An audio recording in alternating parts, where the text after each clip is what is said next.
Hi. Let's see if we can finish Ace Attorney today, shall we? Alright, so we'll pop over here. Okay, let's begin.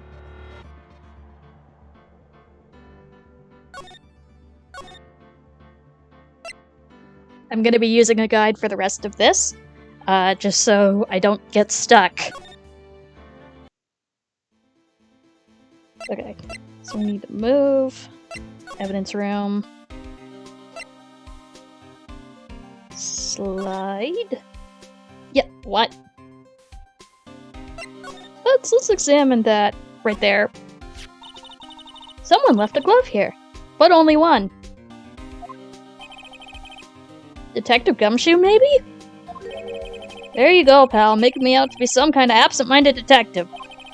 That's evidence from the case, you know? You mean SL9? It does have a tag on it. Rubber glove added to court record. I can't believe I missed that before. What's this? Blood? It's a little worn, but there's definitely a handprint here. Looks like someone tried to wipe it off. Mr. Wright! What if there are other bloodstains left in this room? We should use our testing fluid to check it out. Alright, so it was... Use it. Zoom in, zoom out. Back. Okay. So, I guess we check it? Let's check it again, I guess. Oh, yes, okay. Let's spray things. Spray.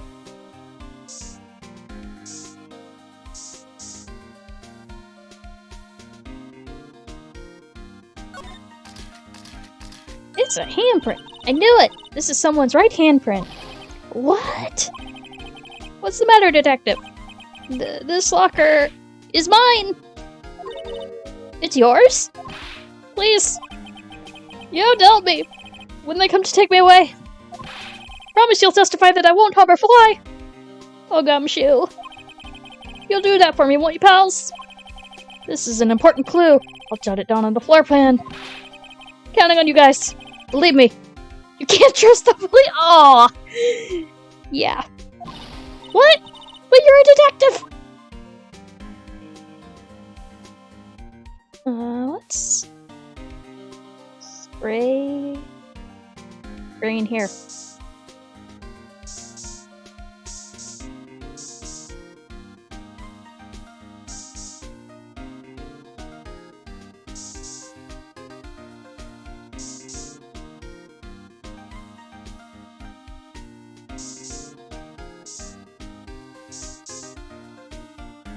Floor?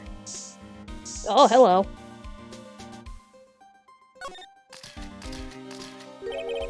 That must have been one massive pool of blood. Never seen anything like it. I'm not a professional. What's your opinion, detective? Pale blue blood. Maybe Detective Goodman. Was it actually an alien? Gumshoe, please. This proves that something really happened in the front of this locker. I'll make a note of it on the floor plans. Hey, if you don't want my opinion, you shouldn't have asked. Suspicious.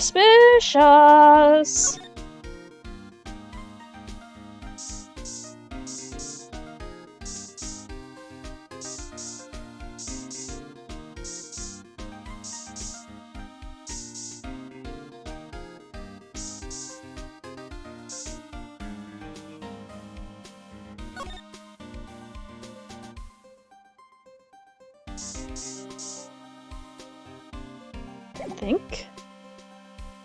Let's just examine that open locker real quick. Look, this one's open, and the red indicator light above its door, it's lit. That locker is coated with Detective Goodman's fingerprint. Detective Goodman's locker. Are you sure it's okay to leave it open like that? Well, it'd be hard to get it open again if we closed it. It's empty. I must have taken the contents elsewhere. Okay? So I guess we'll move. Move again. Move some more.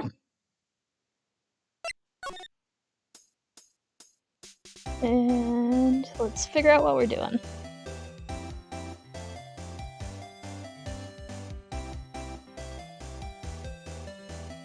Okay.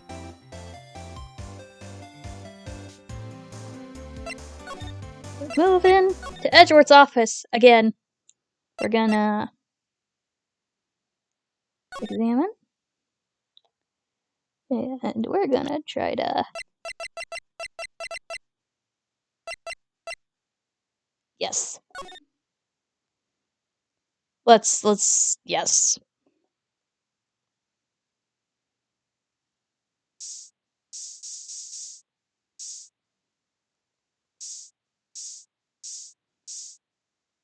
Anything suspicious? Anything?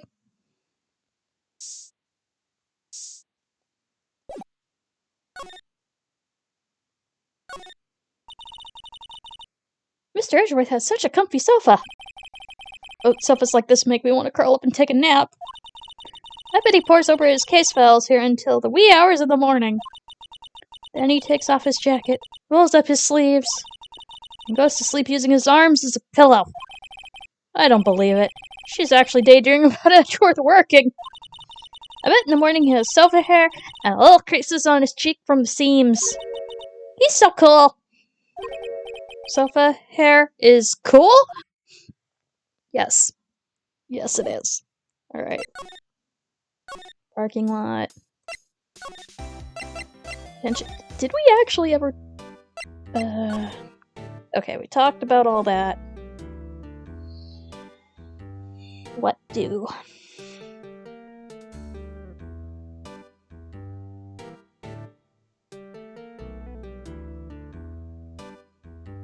Da.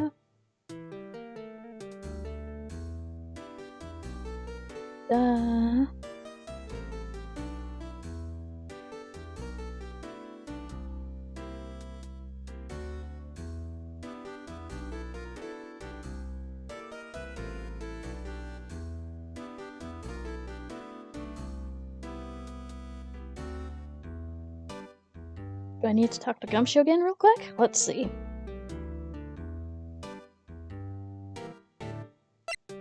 Move. Move. Move. Move. Move. Move. Move. Talking. Okay, so I did all that. Actually, can you tell me about this friggin' vase?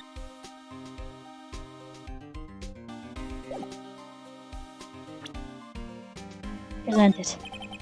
Allow me to say one thing, speaking as a detective. I see a piece of evidence I know nothing about, I say nothing. Nothing. That's fine. You bet it's fine, pal. Okay. He's not gonna bother with it.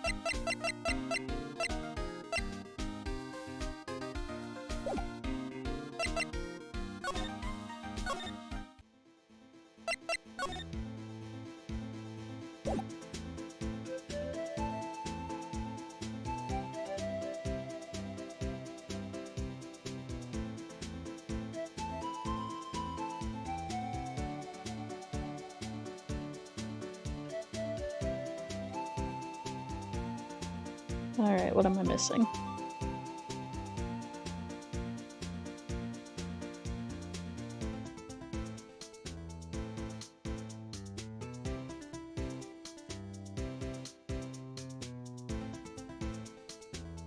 Did that.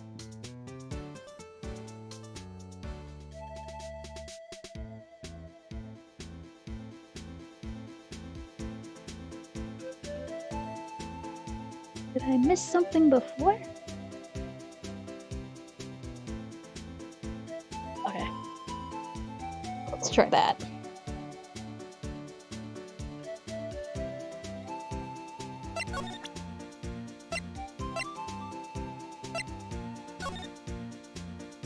There he is. Okay. Present. See this? This is the victim's ID card. The one that was on the ground in the parking lot? The number on this is that one. Officer Marshall, show us that ID card record again.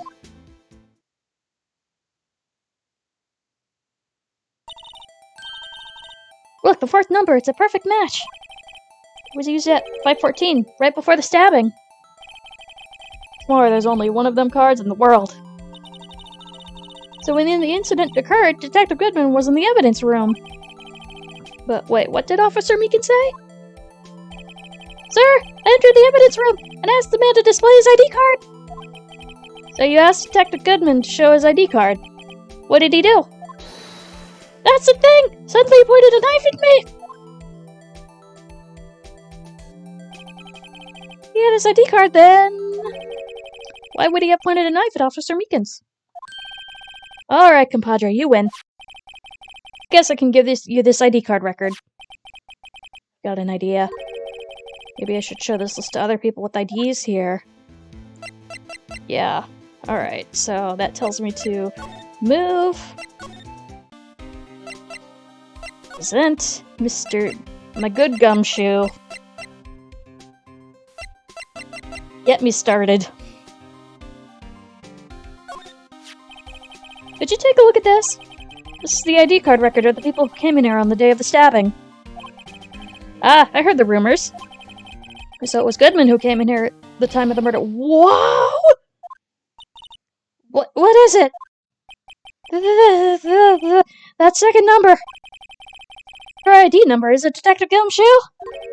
Mr. Edgeworth! What? Second number on this list belongs to Mr. Edgeworth. There we go, that's how we trigger it. What? Why would Edgeworth have to come to the evidence room? Alright. Alright, talk to me, Gumshoe. I can't, okay, I can't do it. Alright, let's move. Let's move. Let's mosey.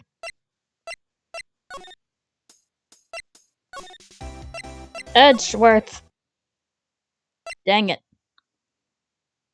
What did I not trigger? Actually, wait. Can I present it to her? She had an ID card.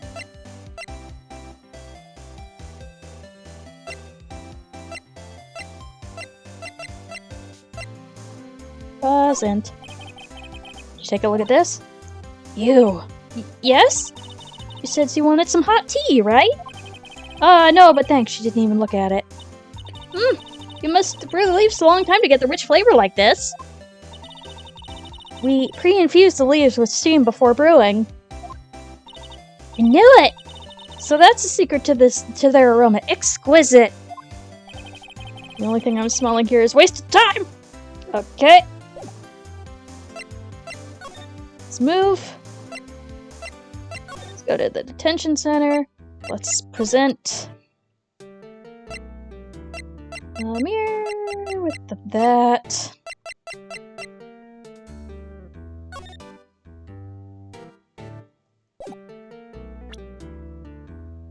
Present it.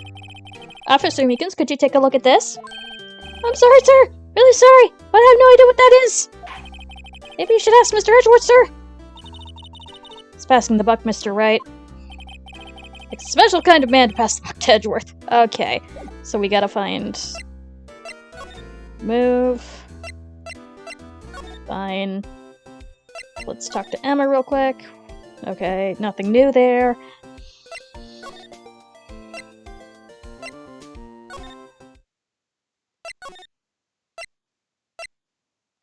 Affairs department.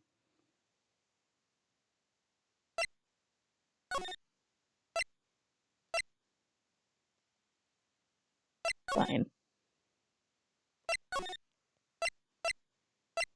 Station. Fuck. Did I miss something? No, I did not. Evidence room. Okay, examining. Okay, we checked that. Am I missing something?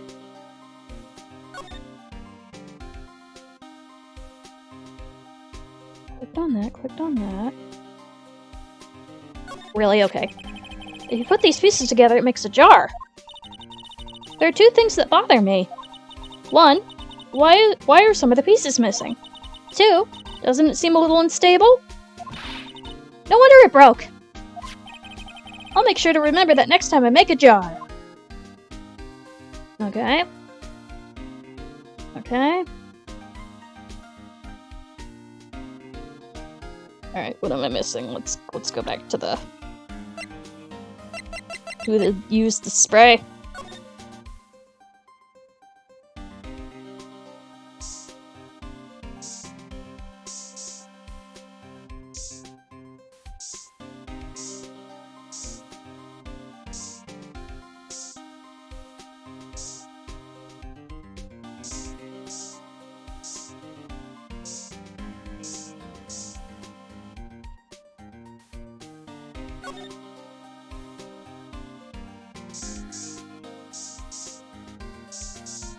Actually, wait, can I... Oh, hello.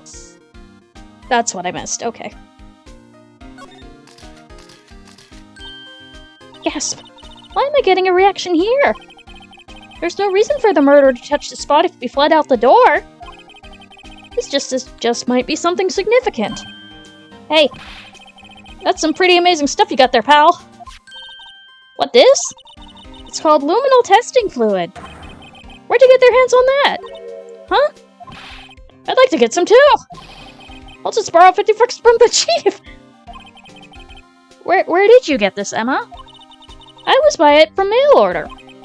Well, I better jot this down on the floor plans. Hey, pal, look at the time! Was there something you needed to go do? It's just that Mr. Edgeworth's inquiry committee should be letting out soon, finally. I'm going to give him my report for the day. Yes. It might help, you know. Report? You mean the note written on the back of that flyer? The one that says nothing but no problems? Hey, it's Mr. Edgeworth we're talking about. I'm sure he can use a report like this. I believe in him. Who needs enemies when you've got friends like Detective Gumshoe? I'm off, pal. Later. Bye, Gumshoe. I should probably see what Edgeworth has to say, too. Alright, moving on. Guard station. That's what I needed to do. I missed the second handprint. No. No. Back up. Back it up. Move. Move. Move. Parking lot. Move. Edgeworth! February 23rd. High Prosecutor's Office. Room 202. You! Ah, yes, my apologies. Oh, it's you. Have we met somewhere? Case number 2, my guy. Huh? Mr. Edgeworth, I beg your leave. So long! Bye. Is Edgeworth here? Standing by the window, a teacup in his hand. Right. He has the hotel bring him tea service! Mr. Edgeworth, you're back from the district prosecutor's office inquiry? I am. By the way, Detective Gumshoe was looking for you. Ah, yes. Brought me the latest information, it seems. Really? Was it helpful? Apparently, a new French restaurant is opening near here. I think he was trying to console me somehow. The real info is on the other side, Edgeworth. Poor Mr. Edgeworth. I think this whole thing is really taking a toll on him. Alright, let's talk. So, how did the inquiry committee go? Actually, they decided to treat this not as a case of concealing evidence, but as a communications error during the investigation. Concealing evidence? Yes, apparently there are some who believe that I concealed evidence. They gave me a warning. You were lucky this time. Again. Again? I heard them say that so many times. Ever since that case 2 years ago. Are you okay for the trial tomorrow? Well, I'm still the presiding prosecuting attorney, however. Something happened? They gave control of the investigation over to the police department. Police department? Yes. Any future investigations for this case will be directed by Chief of Police Gant. I can do nothing but wait for his results. I see. Why, I ask you? Why? All along I've only done what's believing is right. I have nothing to be ashamed of. But still... Wow, I've never seen him this out of sorts. Alright, hold on. Let's present. Yeah, what were you doing? What were you doing? Oh, right. I better check this now. As I was saying, What's this? A record of ID card usage? Edgeworth, you went into the evidence room that day, didn't you? Just before the incident occurred, no less. Yes, that's true. Why, Mr. Edgeworth? Please don't look at me like that. I was asked to go. By Chief Gant, no less. The Chief of Police? He wanted evidence for a case that wrapped up half a year ago. He told me he wanted me to keep it here in the prosecutor's office. But it was solved, right? It would have to be if the evidence was already filed. The chief is never one to explain himself. In any case, on the day of the stabbings, I brought this back here. Can I ask what kind of case it was? I can't say. It really has nothing to do with the current case. Lies. Now I'm curious about this other case. I better make a note of it. Unrelated evidence, screwdriver added to the court record. Okay. Stubborn as always. I told you this has nothing to do with the current case. Okay. Then you won't mind me spraying your office? You know, normal things.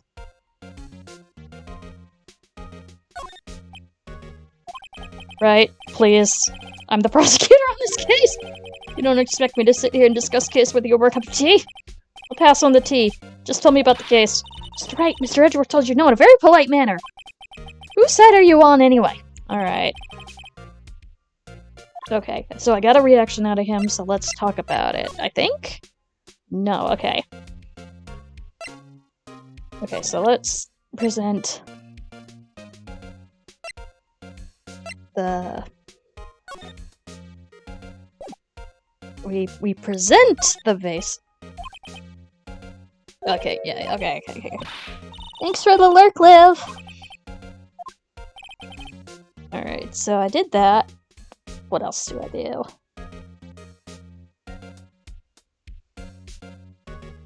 Did that.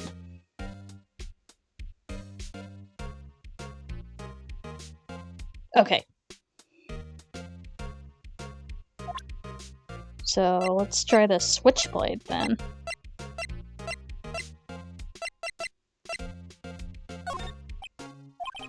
I know you. You probably got a hold of some information already, right? It all has to do with that case you were on, the SL9 incident. And some dark suspicion you're wrapped up in. You were the man who revived the worst memory of my life. I figured I'd be telling you about this sooner or later. You must be talking about his father's murder in that elevator. Okay, Edgeworth, why don't you tell me about it? Tell me the truth.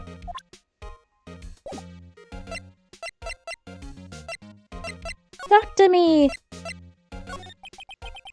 The SL9 incident was a heinous serial killing case. Head of the investigation was the deputy chief of police at the time, Damon Gant. That wacky old coot was involved in the case 2 years ago too, then. He was the top officer, and it was my first time working with him. I was nervous. Wow, you get nervous too, Mr. Edgeworth?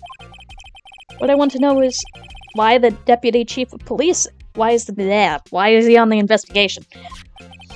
In truth, I used slightly more extreme methods than normal. We were dealing with a vicious murderer. If I let him go, the blood would be on my hands. We won our guilty verdict, and the killer was executed. Wait, you didn't... Of course not! I didn't touch the evidence. Yes, I will do anything in my power to win a trial. However, I do have a code, and I follow it faithfully. By the way, Emma, the chief prosecutor wanted you to know something. My sister? What? You were still studying forensic science? Huh? Yes, of course. Why, just today, Mr. Wright and I were using this. Luminal testing fluid? Well then, I'd have use for this. Aluminum powder? Or aluminium powder for taking fingerprints. It's been chemically treated for better adhesion. For me? Are you sure? We are the enemy, you know. I've no say in today's investigation. Do as you will. Edgeworth, I'm really... No need to thank me. Here, take your powder and these fingerprint files for everyone involved. Thanks. How about giving this to Detective Gumshoe as well? Fingerprints! Okay. Well, let's get going. One last investigation. Right. I do seem to remember seeing a suspicious handprint somewhere. Yeah, okay, evidence room. We're going. Move. Parking lot. Move. Entrance. Move. Guard station. Move. Evidence room! February 23rd, evidence room, Sector 3. Our investigation turned up a suspicious handprint. 2 suspicious handprints. Here, and this blood on the detective evidence locker. Let's use the secret weapon we just borrowed. Right, let's get started. First, choose a finger. A finger? Each finger links behind a slightly different imprint. So let's choose the finger that will have left behind the clearest print. I can't really tell the difference at a glance. We're procrastinating and choose a finger! So we'll use this finger. Okay, now it's time to check for prints. Let me show you how it's done. I'm starting to get that sparkle in her eyes. First, we sprinkle the aluminum powder all around. Huh? How do you do that?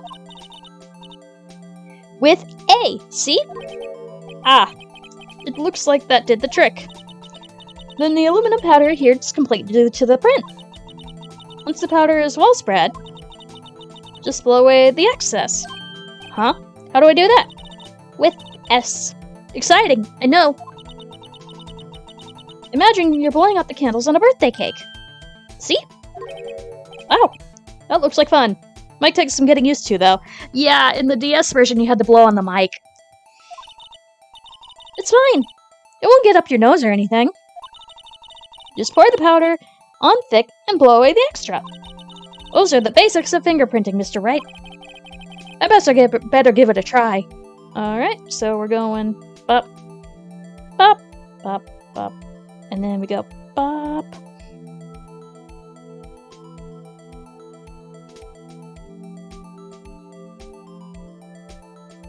I guess more full fingerprints.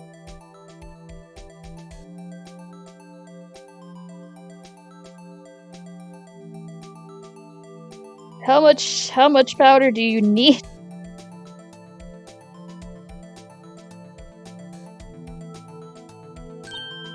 Ah, you did it! You found one! But this looks nothing like a fingerprint.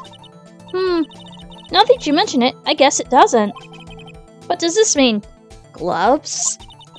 I think it means we're out of luck. Out of luck? The person who left this handprint must have worn gloves. Like the glove we found. Don't tell me we've been wasting our time here. Hey, calm down. This is just the way to get to... It sometimes is with scientific investigations. But it does seem While we're at it, why don't we look for other prints? Other prints? Looking at the locker door again closely. Seems like there are fingerprints outside of the bloody handprint as well. Let's see if we can find a clear print. Fingerprints outside of the blood. Like right here, for example?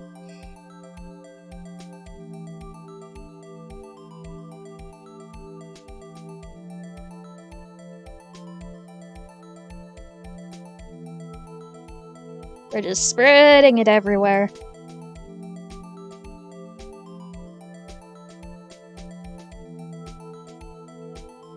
Perfect.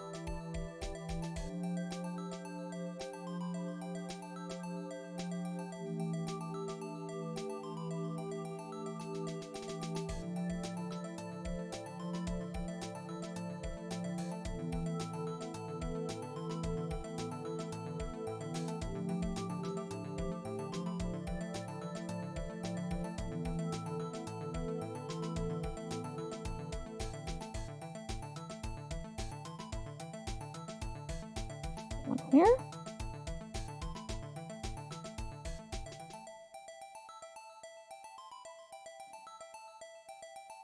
Okay, no, seriously, this seems like a good print, is this not? Are you not satisfied?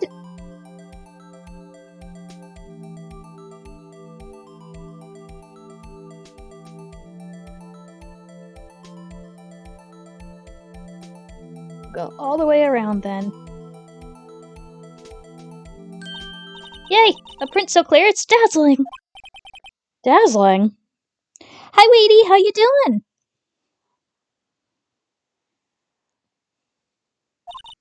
Anyway, this print took a lot of effort to find. Yay, you're alive! I'm glad you're alive. I'm doing okay. We're just gonna have a nice chill time. Let's match it up right away. So we're not done yet? This is quite a process. Well, there's no point in finding a fingerprint and not knowing who the owner is, right? I guess she's right. Look at this fingerprint data we got from Mr. Edgeworth. And point out the person you think left these prints. Huh? How am I supposed to know who it was? I could make a pretty good guess. The bloody handprint and the fingerprints are in different places, right? That means that the prints probably don't have anything to do with our case. So whose fingerprints would most likely find in the evidence locker? Okay. No. No. No. No. Oh, no.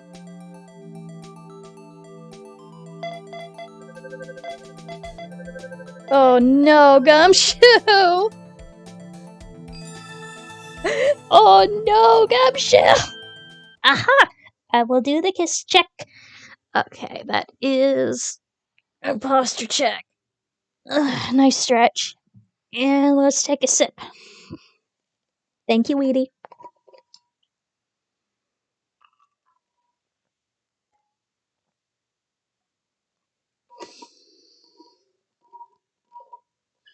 Aha!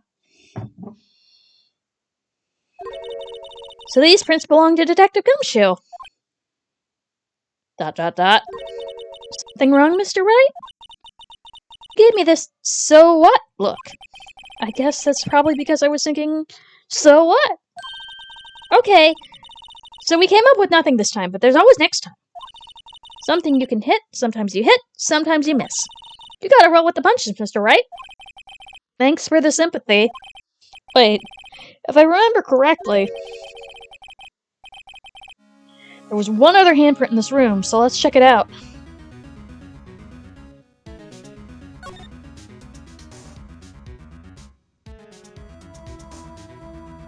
Yes.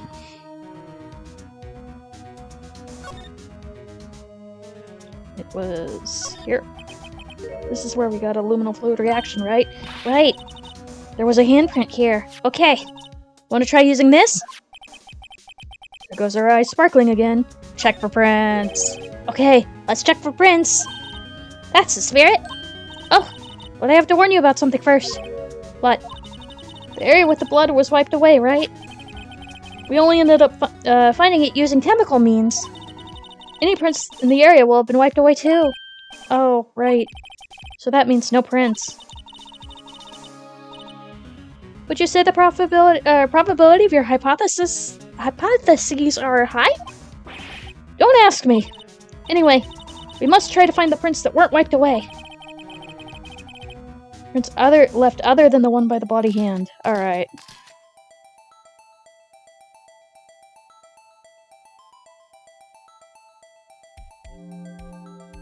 Like here, perhaps? Or here, perhaps? Up.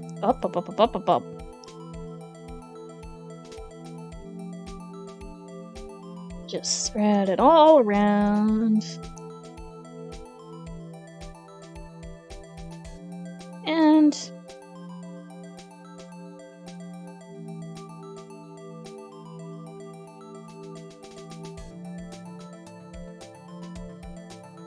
get any gaps in there.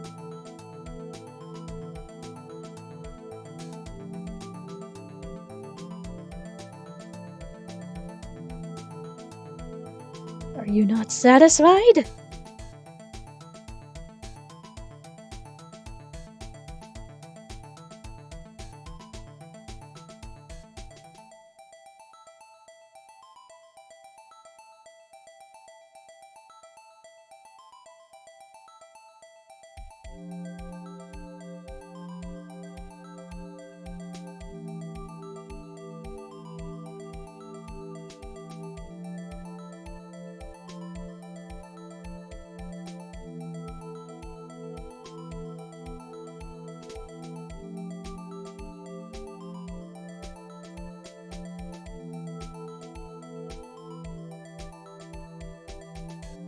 Alright, why didn't that? Down here?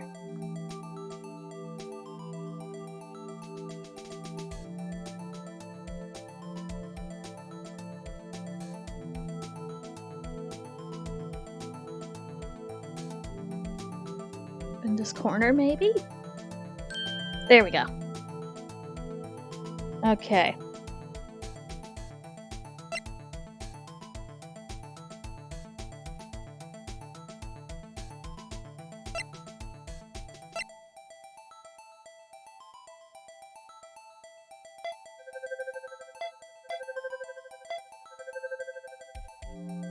Okay, not her.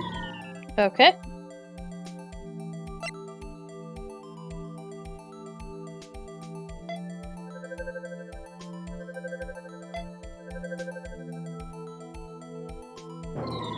Not here.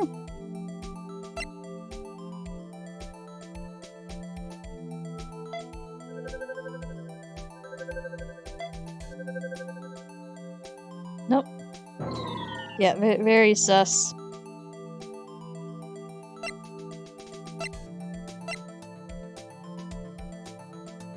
Thought I already did you, but... Oh, okay. Okay, what was she doing here?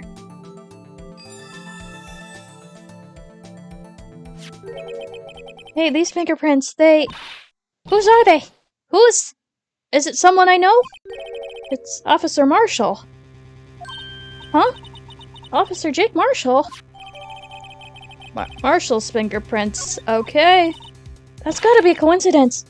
He's not involved in the crime. Emma? This is decidedly different from Detective Gumshoe's prints. Luminal reaction. Blood and the fingerprints are in the same place. Oh. Oh. So we have Jake Marshall's fingerprints. On a wiped bloodstain. But why would Officer Marshall? Looks like our investigation is finally turning up some results.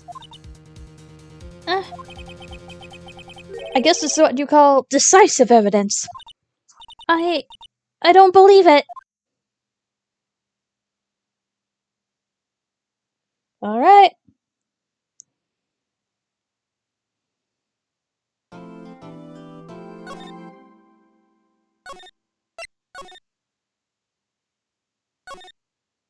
Okay. Did that.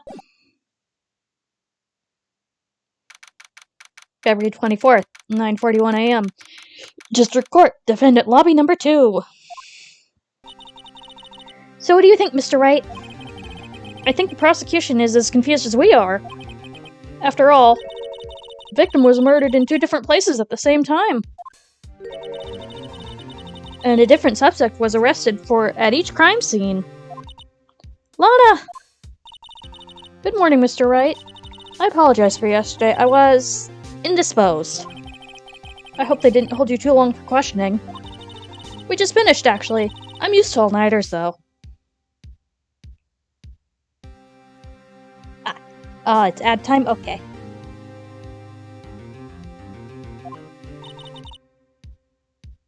So how'd it go?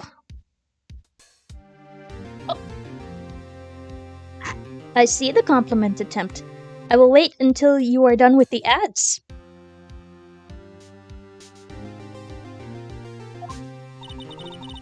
It's as Mr. Wright suspects. The police are clueless. Okay, so the ads are over and you wanted compliments. Let's see. What can I say about Wheaty? Other than he is a sweetie, and he's really funny. Always sending me things that make me laugh, or he thinks that I'll be interested in, and it's just, you're so nice. I'm so glad you're my mod, and my friend.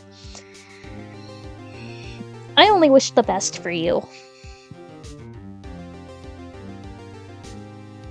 Thank you for always hanging out with me. I figured as much, so I struck a plea bargain. Flea market. A plea bargain? What do you mean by that? You're welcome.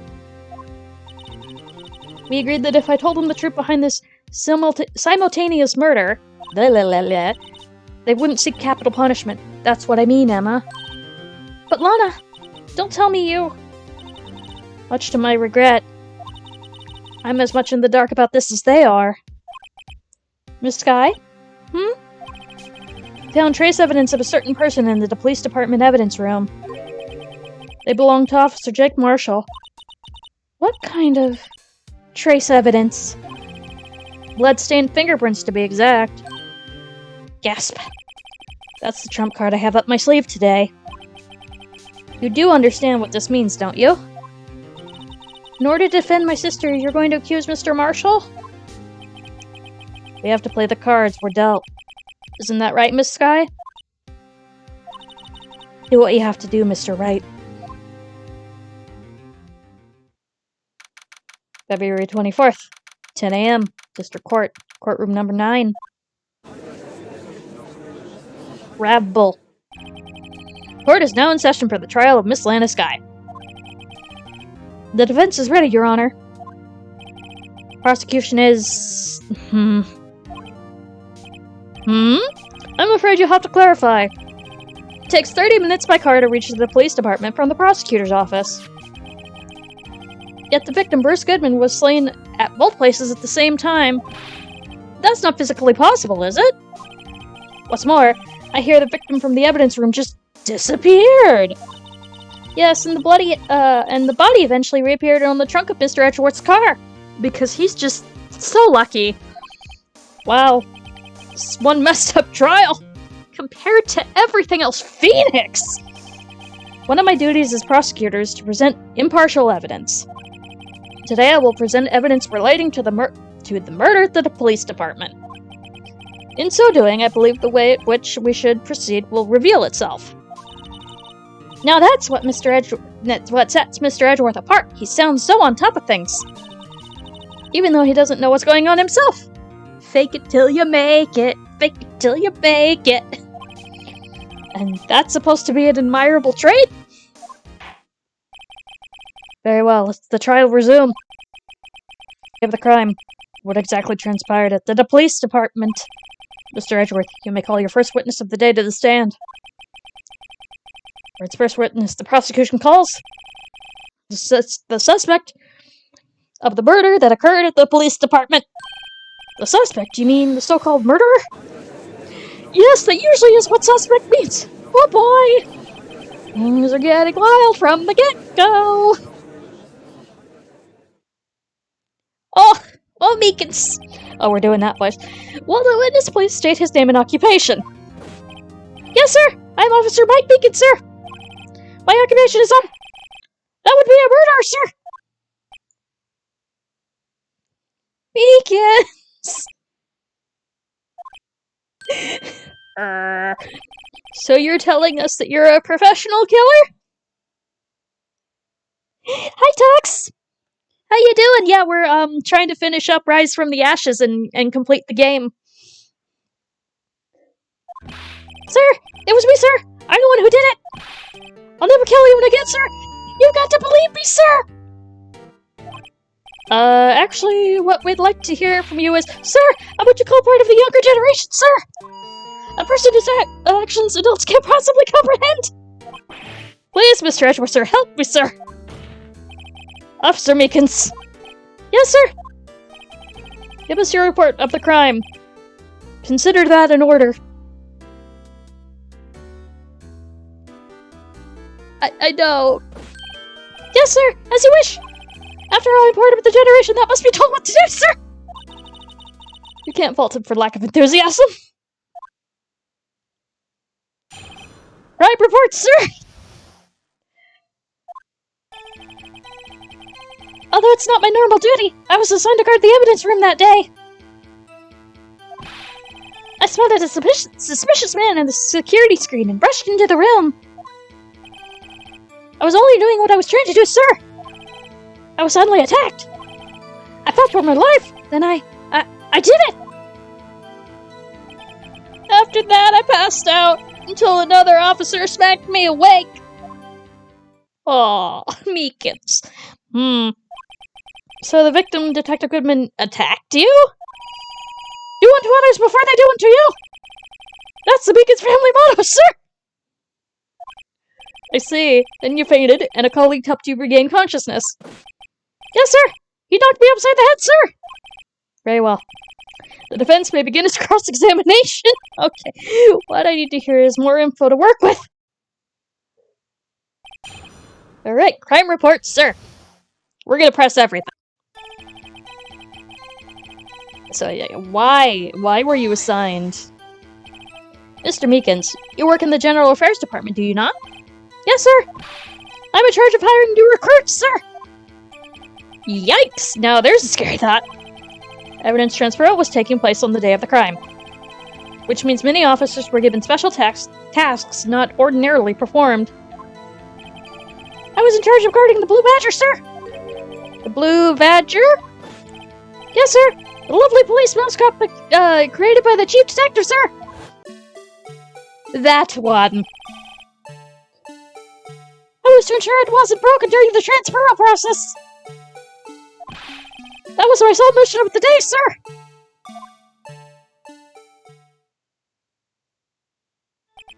I see. Sounds like a very, important mission. After the award ceremony finished that day, there were so many people running around that I relocated the Blue Badger to the evidence room. Oh, so that's why you went into the evidence room. Tell us, what did you see when you got there? I spotted a suspicious man on the security— Yes. Press that. In order to enter the evidence room, you need an ID card, am I correct? Precisely, sir. I have one right here around my neck. He does. So then, your ID number should be listed on here, right? ... There it is! I found it! It's this one right here! Could you please read us the number? Yes, sir! 4989596! That's my number, sir! You see, huh? But the number is shown as being used twice. Please explain, witness. It's no real mystery, sir. First time, when I relocated the Blue Badger to the evidence room. And the second time is when I went to go get him after everything settled down. I see. So during that second time, when... Yes, sir. That was when I spotted the man on the security screen! And we updated the... Yes. It suddenly attacked, I fought for my life, and then I did it! We're pressing that. What did you do? What exactly do you mean when you say you did it? I know I don't look the type, but I'm really into Kung Fu films, so... Oh, no! Meekins, no! Man let his guard down for just an instant, so I snatched his knife from him! You took his knife? I spun him around to perform a disarming maneuver! I was sure to close my eyes like a man! See, he must have been desperate. Next thing I knew, his white coat was drenched in a sea of my blood, and then... Oh, drenched in a sea of his blood. Oh. And the next thing I knew... Yes? Thank you, lady. He punched me right in my face, sir! After that, I passed out. Alright, we're pressing that, just to be sure. About what time did you regain consciousness? No offense, sir, but how am I supposed to know that? I was unconscious! Oh, right. According to the report from the officer that woke up the witness, it was about 5:30. He hit me right on the head, too! I woke up crying tears of pain! That's nice. I mean, it's nice that you recovered, that is. When I came around, though, I made sure to finish my mission, sir! Your mission? Yes, getting the Blue Badger out. Yes, sir! The Blue Badger, sir! I returned him to the entrance before things got out of hand! Well, we can all rest easy now. This is what he was telling us yesterday. Well, we need to try and skim some more details out of him. For starters, what was an officer from General Hurt doing in there from the first place? Yes, right. Alright, we only did... Alright, so we did that. We'll press this then. So you were attacked. Can you please tell us exactly what happened to you? It was a knife, sir! A knife! Dr. Goodman pulled a knife on you. What happened then? Well, with me charging in on him like that, he looked as surprised as I was. You weren't exactly the kind of person someone would want to run into. That's when I reacted, sir! I swung my arms like an octopus, struggling to detain him! That's how I got this gash on my hand! Maybe you just kept your cool, your hand wouldn't be? When I saw the blood trickling down my arm, I panicked! Grabbed the man by his collar! I believe we now have a fairly accurate picture of what happened. Yes, Your Honor. Only one thing's remained unclear. Was the man this officer murdered really the victim? He's got a point. Yes, Officer Meekins? With regard to that, sir, take a look at this. It was sent to my jail cell. You have a videotape. My guy. Chief Gant delivered it to me just this morning, sir. Chief? Delivered it? What is that? Yes, it's a videotape. Yes, sir. That's absolutely right, sir. A videotape, sir. It contains footage from the security camera in the evidence room.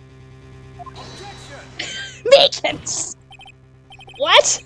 But I specifically asked if there was such tape. I was told it had been mistakenly erased. It's quite a mistake. I just do what I'm told, sir. It's the only thing I'm really good at. Looks like communication with the other police department is good as ever. Well then, let's have a look. Show us the video of you murdering the victim. Oh, please stop using that word murder, sir. It scares me. Video of real murder. Are we getting ourselves into?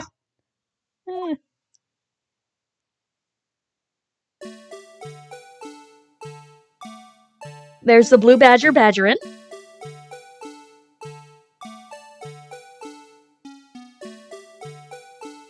I'm gonna take a drink while this is playing.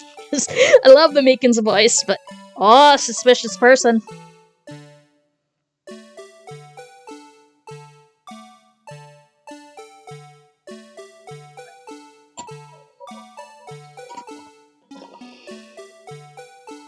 Yes, such sus. Oh, there he goes! The blue badger sees all! Oh, he has been— oh! Oh!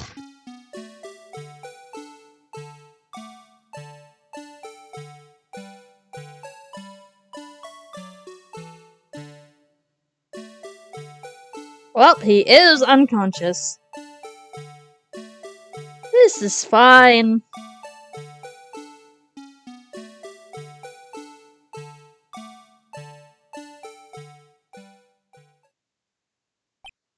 Dot dot dot. Dot dot dot. Dot dot dot. Well, I believe we're all thinking the same thing. How can we deal with these unsettling feelings stirred within us? What the hell is a wriggling piece of plywood? Sir, that's the pride and joy of the entitled criminal affairs department, sir! It's the blue badger, sir! Why am I not surprised this isn't going smoothly? Security video added to the court record! Yes, well anyway. Tape seemed to prove that the witness did indeed encounter, someone in the evidence room in some sort of, activity detected, Your Honor. Instead of relying on clearly incomplete footage. Witness's testimony will be suffice. Right with you, Officer Meekins. Yes, sir! As you wish, sir! Mystery Man! Oh god, here we go.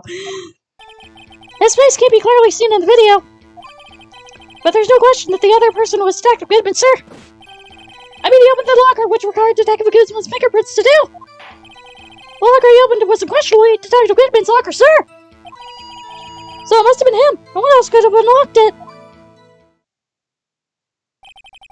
It's just about a fingerprint. Detective has been given a locker equipped with a fingerprint-active lock. These locks ensure that each locker can only be opened by the detective it belongs to. Unless somebody stole somebody else's fingerprint. Maybe on a glove. Intriguing. That would mean the victim at the crime scene would have had to have been Detective Goodman. Very well. The defense may begin its cross-examination. Let's go. I don't know where this cross-examination will lead, but everything begins with contradictions. That's where I have to start, so we're pressing everything.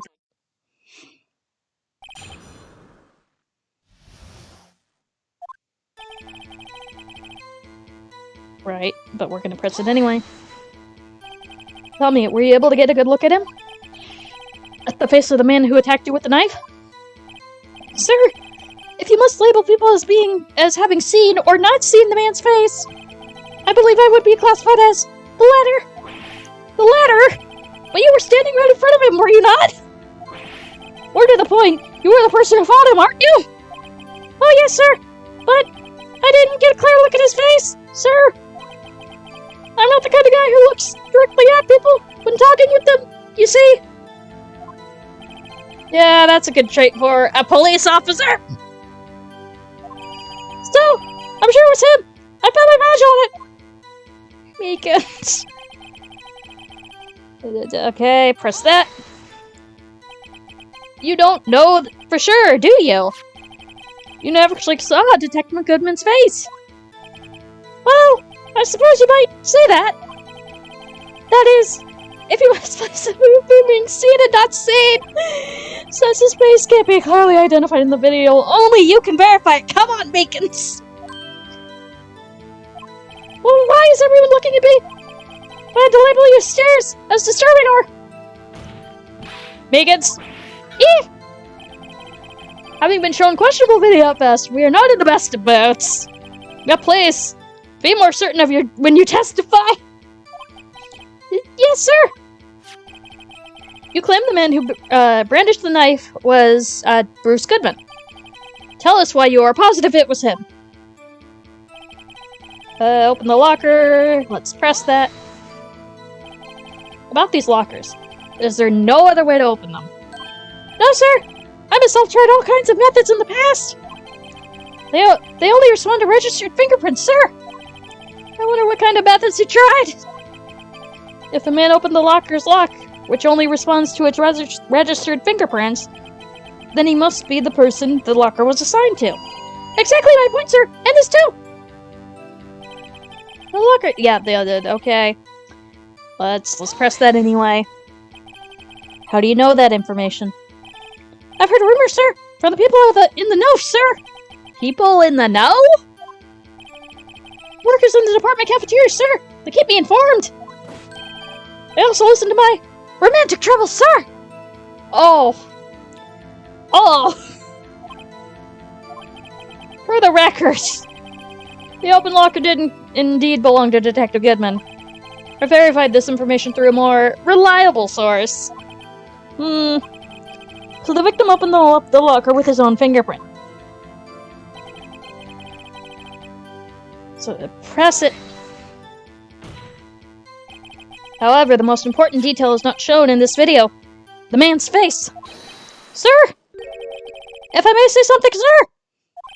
Please do. After all, you were the one being examined. I don't understand why the man's face is so important in this case, sir! Beacons! I mean, it was his hand that opened the fingerprint lock. And it was his hand that tried to thrust his knife into my body, sir! My unsettled state can testify that enough, sir! Yes, you have a point. Your footage doesn't lie. That is... unless the defense can find a problem with it. Mr. Wright, let's check the court record again. Is there a problem with the... there's a problem. Regarding the video contained in this tape, there's one thing in particular that seems rather strange. Strange? Possibility that... the man may not have been Detective Goodman! What? This video contains such a contradiction? Interesting. Your Honor, I have a proposal. Yes, Mr. Edgeworth? What, you gonna propose to Phoenix? I propose we have the defense point to us this alleged contradiction in the video. He would want me to point it out with his finger. Very well. Proposal accepted. Let us further inspect this piece of evidence. I will now play the security tape. Alright, guide, help me out here.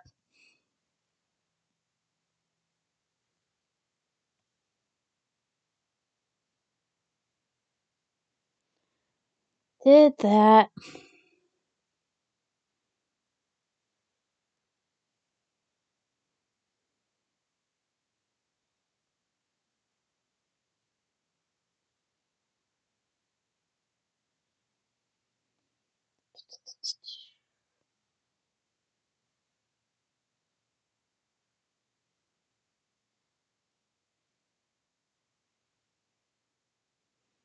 Okay, that is what we will do.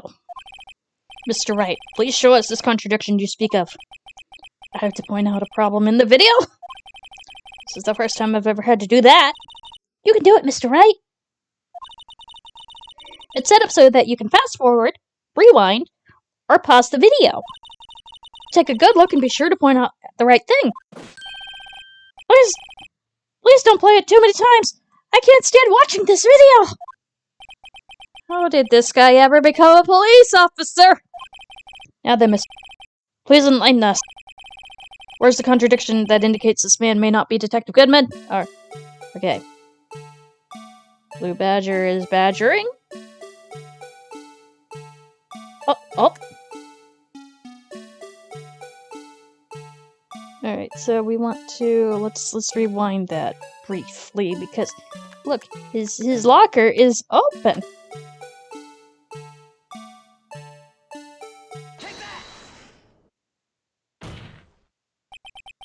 The thing that's strange about this video would have to be, this? Hold on a second. I need to use my eye drops. Well, I don't get it. Don't look at me. Blurry eyes. Now what do I do? Play the video again. Very well. Okay, let's try this again. Every time you point your finger, someone gets hurt. Okay, so you want me to save the game? I will do that.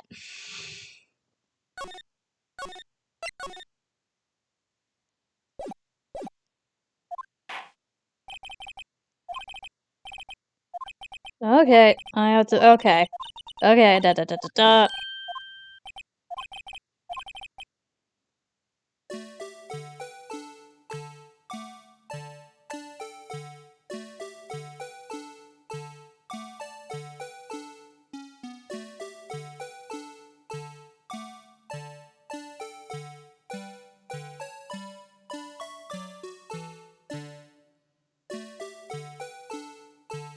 Okay. So let's go back. And... Come on. Come on. Come on, timing. The thing that's strange about the video has got to be this. Hmm? Yes, that is strange. Something certainly seems unnatural about that. What could it mean? Sorry to interrupt, Mr. Wright, but you seem to have forgotten the point of this exercise. Point? What you are looking for is one thing and one thing only. Something that indicates the man may not be Detective Goodman. Oh yeah, okay. I'll place him under arrest. No! Rats. I need to slow down and tackle these things one piece at a time. Now what do I do? Play it again! Play it again, Sam. I know.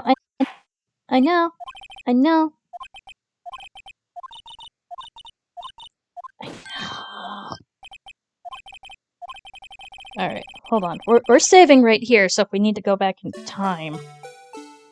Okay, fine. Let's pause it. And let's look at the fact that the locker is open. Look at the fact that the locker is open.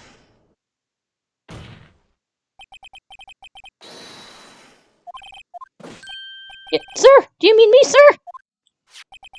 As I understand, the locker appears to work like this.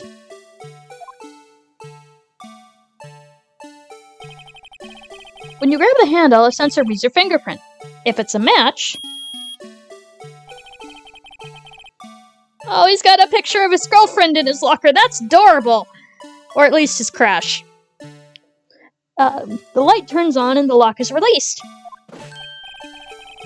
According to my very limited experience, that's the way I understand it, sir! If so, then something is seriously wrong with this picture. Because, again, the locker was already open.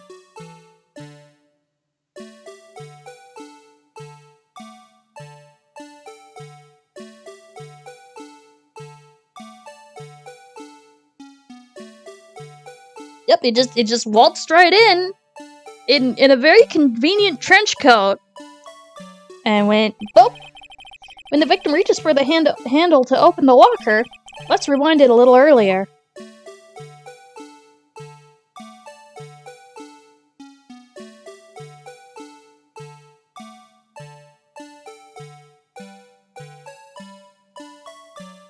See? Here, notice the light? What's this? It's already lit! Yes! Precisely my point, Your Honor. The locker was already open before the victim grabbed the handle.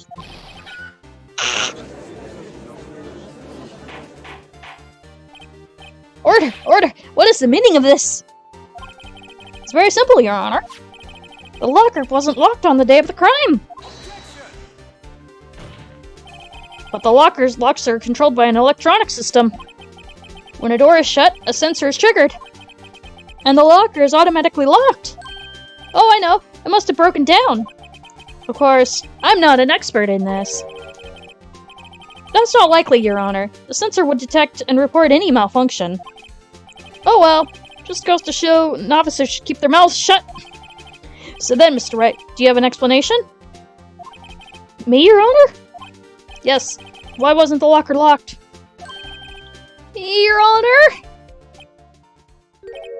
Yes, well, you see, this isn't exactly my field. What do you think, Miss Scientific Investigator? Huh? Oh, something like jam the system sensor? Something jammed the sensor, say... There's something else that seems out of place in this video. Yeah, I thought so too. There'll be another clue somewhere in this footage. Very well, let's play it again.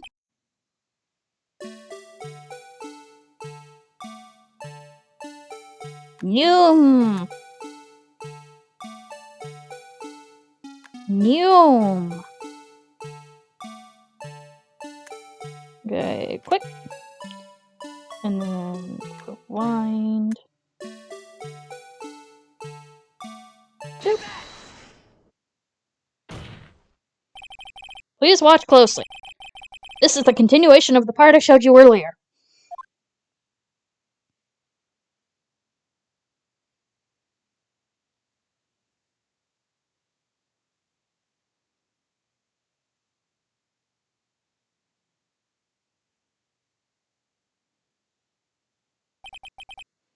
What's this? Something white fell out of the locker. But sir, it's been my experience that things fall out when the doors are open. I've fall out and roll great distances when I open my corner, sir. Meekins! I can't be sure that item was completely inside the locker to begin with. What do you mean? Sensor triggers the lock when the door is shut. What if something was inserted, say, between the sensor and the door? Inserted?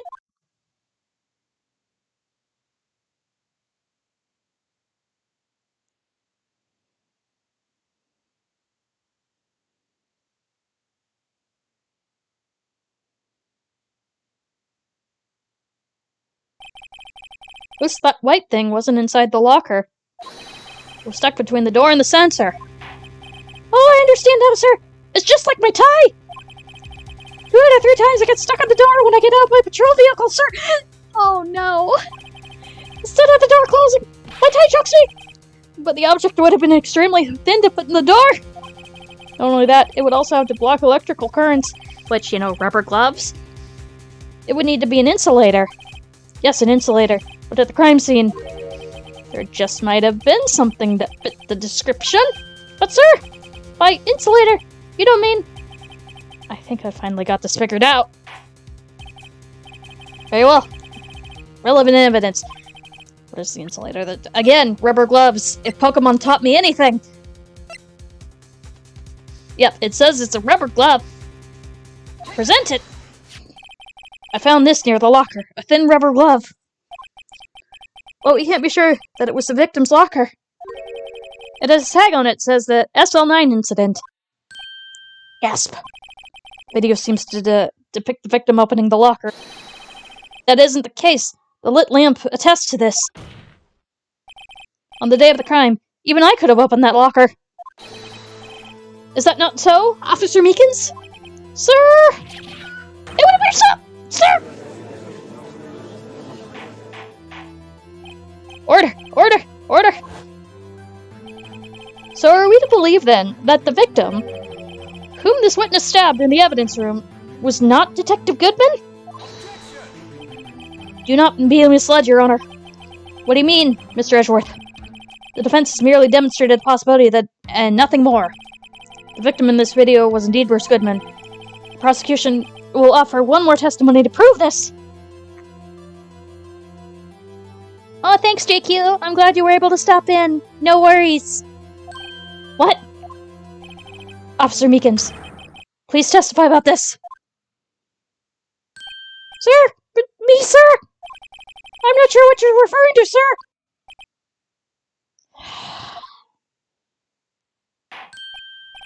Oh, you mean that, sir? Of course, sir. Is this a joke? Very well, begin your testimony. Mystery Man, Part 2. There's one other thing that the man was Detective Goodman, sir. When enter the evidence room, one must have their ID card. When an ID card is used, there's a record of it. At the time of the crime, the detective has used his card. An ID card record, I see. I have the ID card record right here, Your Honor.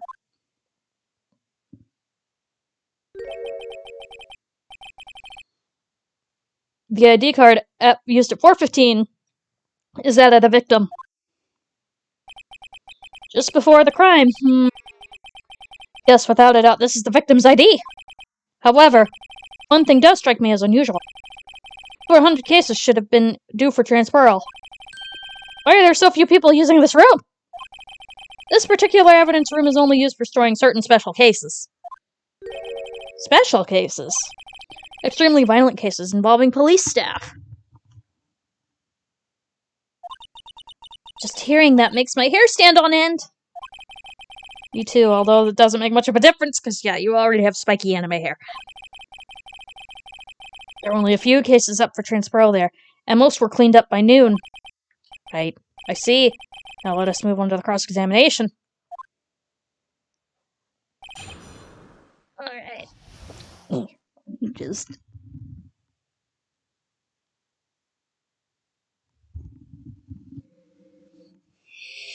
Alright, that's better. Okay.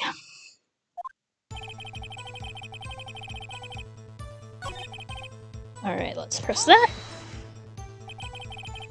Is that card hanging from your neck one of these ID cards? Yes, sir! This card right next to my cuffs, sir! I keep it here so I won't ever forget it! But what if someone were to steal it from you, keeping it out in the open like that? Maybe I shouldn't wear it around my neck. Remember when I said 2 out of the 3 times I get stuck when I get out of my car? Well, the remaining time, it was my ID card that gets stuck. Oh no! Instead of the door closing, my ID card shows you. Maybe I should just leave this one alone. At any rate, each police officer has only one ID card. Both the police department and the prosecutor's office can attest to this. Please proceed with the testimony. Record of it. Press that. Let it be noted that there is the record of the witness referred to. Let me see. Yes, that would be... What's the matter? According to this, Mr. Edgeworth, your name is on here. So it is, Your Honor. Not that prosecutor again. Hey, baby's behind all this. Being a prosecutor, he could hide the evidence. Mommy, is that man in blue a murderer? Shh, don't stare at him. Why is a child in here? You got the wrong color, kid. It would seem the inquiry committee will want to speak with you again today. I have nothing to be ashamed of regarding my actions or their consequences. For now, let us continue with the cross-examination. Poor Mr. Edgeworth. It must be so difficult for him. A child just accused me of being a murderer. Okay, at the time of the crime, the detective uses ID card. Press that. Earlier, I believe you testified that when you asked the man to show his ID card, he pulled a knife on you. Yes, sir! He didn't show me any ID card, sir! Don't you think that's odd? I mean, if he had his ID card, all he had to do was show it to you. There wouldn't be any reason to draw a knife. Thinking about it. Maybe he's just panicked? Everything stems from contradictions. Let's point them out. Mr. Wright, what do you think? I'm confused. What? The problem with this ID card testimony is far too obvious. It's not like Edgeworth to miss something like this. You're thinking too hard about it. Come on, let's show him what we got. Alright, what do I need to press?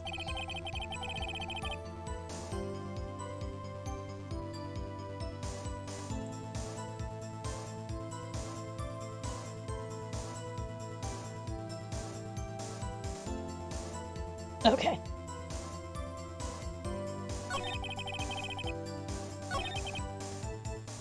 Okay, so let's present the ID card, what we found in the parking lot.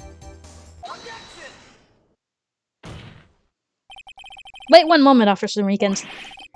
I'm not good at waiting, sir! I have the victim's ID card right here. Found it at the crime scene. That makes sense. When I say crime scene, I'm not referring to the evidence room at the police department. I mean the other crime scene. In the parking lot. The underground parking lot at the prosecutor's office. Your Honor, I have one more piece of evidence to present. Very important clue regarding the victim's ID card. The lost item report? And it's only half complete? But it shows that Detective Goodman had lost something on the day of the crime.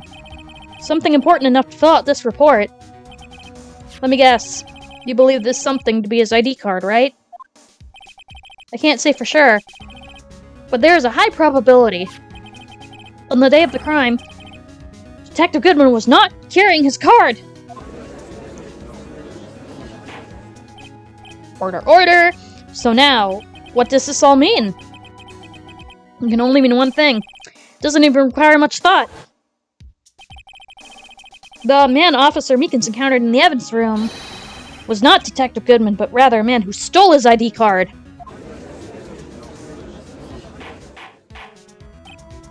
Order, order, order, order! Does the prosecution have a response? I have only one thing to say to the defense. Bravo, Mr. Wright. Bravo? Allow me to summarize the defense's argument. At 5:15 on the day of the crime, the man in the evidence room Officer Meekins encountered was not Detective Goodman. But there are two grounds to support this. First, the locker in the evidence room was already unlocked. Second, the victim lost his ID card. Am I correct so far, Mr. Wright? Yes. What's he up to? That being the case, we must inevitably arrive at a single conclusion. If the victim in this video is a fake, then the murder in the evidence room is also a fake. In other words, the security camera does not show the instant of the murder. That is... Well, I guess that's right. Is something wrong, Mr. Wright? Only moments ago, you seemed content to be pointing your finger around, and now you're doing it. This isn't going to end well. Well, well, it seems you finally realized exactly why you've gone to such lengths to prove. Explain yourself, Mr. Edgeworth. The defense has already done the explaining for me. The victim in this video is a fake, which means the murder did not take place at the police department at 5:15 on the day of the crime. So the real crime could only take place at one location, the underground parking lot. The prosecutor's office. The murderer being Selena Sky, the defendant. The evidence is compelling. A trustworthy witness. Observe the moment of the defense weapon was used. Ah!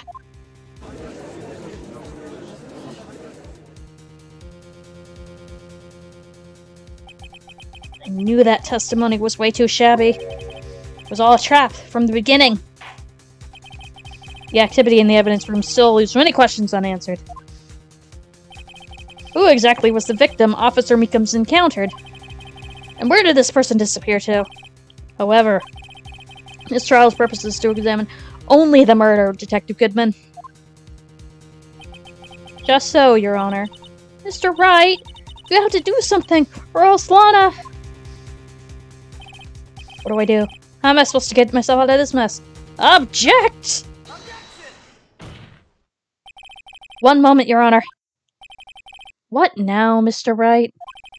Don't tell me you're objecting to what you've just proven. Of course not. But I almost rocked it right into the prosecution's trap. What are you talking about? This cross-examination has proven one thing and one thing only. Security video did not show the actual murderer.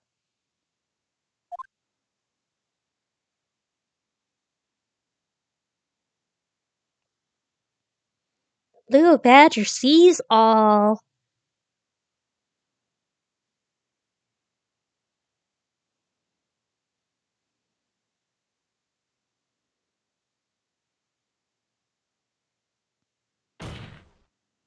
However, it cannot be said that it is unrelated to the murder in the parking lot.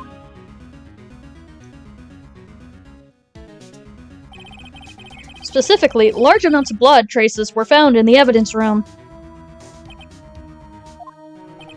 The defense demands further examination into the truth of this matter. Mr. Edgeworth. Yes, Your Honor.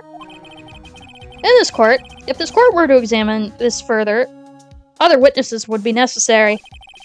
And is the prosecution prepared? I'm sorry, Your Honor. Prosecution considered the incident at the police department to be unrelated. We have not prepared any other witnesses for this incident. This just might be my chance. Time to call a certain Texas Ranger to the stand! Mr. Wright, do you mean... Your Honor, the defense would like to request a specific witness. Oh, whom do you have in mind? Someone we have reason to believe knows the truth. The truth behind the activities that took place in the evidence room. The prosecution requests to hear this person's name before deciding whether or not to comply. Very well then, Mr. Wright. This person whom you would have testify. What's his or her name? Come here, bud. Officer Jake Marshall. Why him? I can't let Edgeworth know everything just yet. He's in charge of the evidence room. I feel we should hear what he has to say. Prosecution agrees to the defense's request. Since he was responsible for guarding the room, we should hear his testimony. Fortunately, he works in the police department. We shouldn't need longer than 20 minutes to prepare. Very well. The court will take 30 minutes to recess while the witness is subpoenaed. Will the prosecution please prepare the witness during this time? We will, Your Honor. Court is now in recess.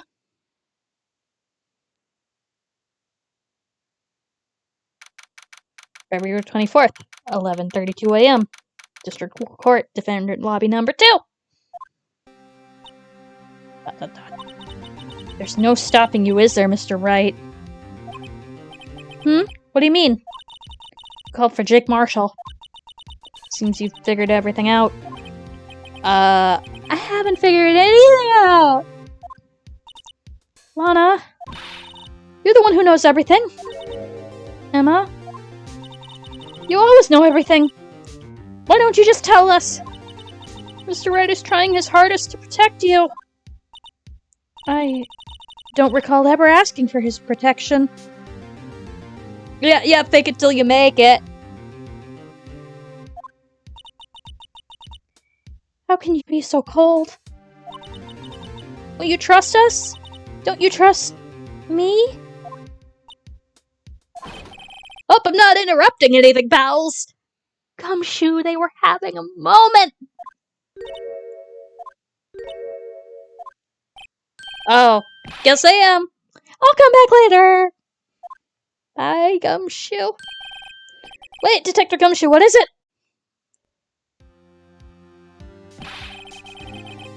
You've got a lot of nerve, pal, making a detective run around while on duty. And to top it off, you call me here.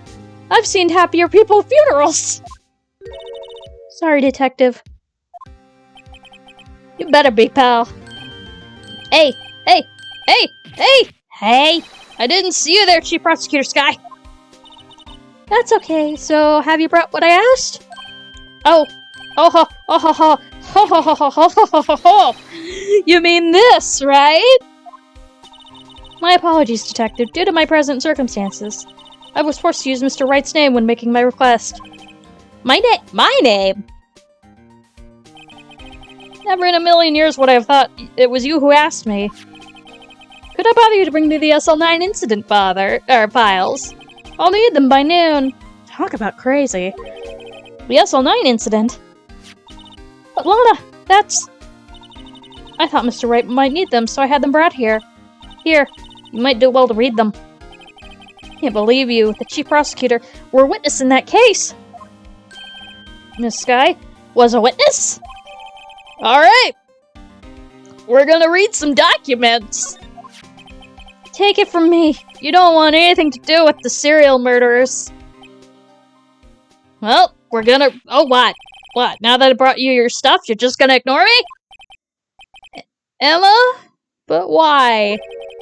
Why is your name in here? What? My name is there? I don't know. Unless... No, it couldn't be. This SL9 incident, is that? That's the classification number the police filed it under. 2 years ago. The rest of the world knew it as the Joe Drake killings.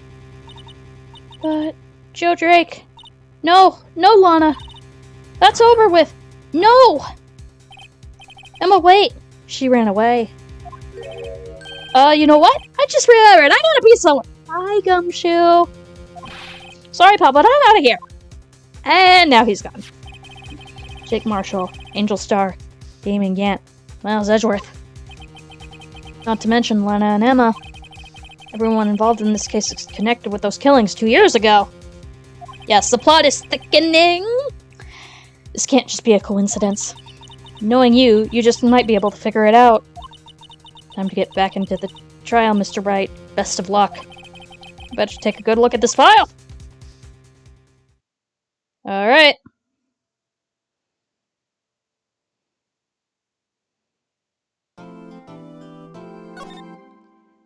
Okay, I thought it was farther along than I was, but we're still gonna get farther in this. I might not finish it today, but we're gonna get farther.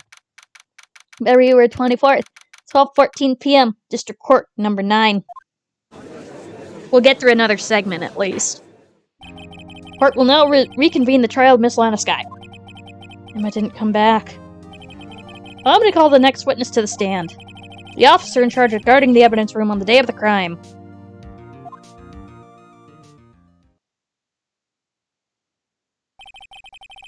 I should probably drink too.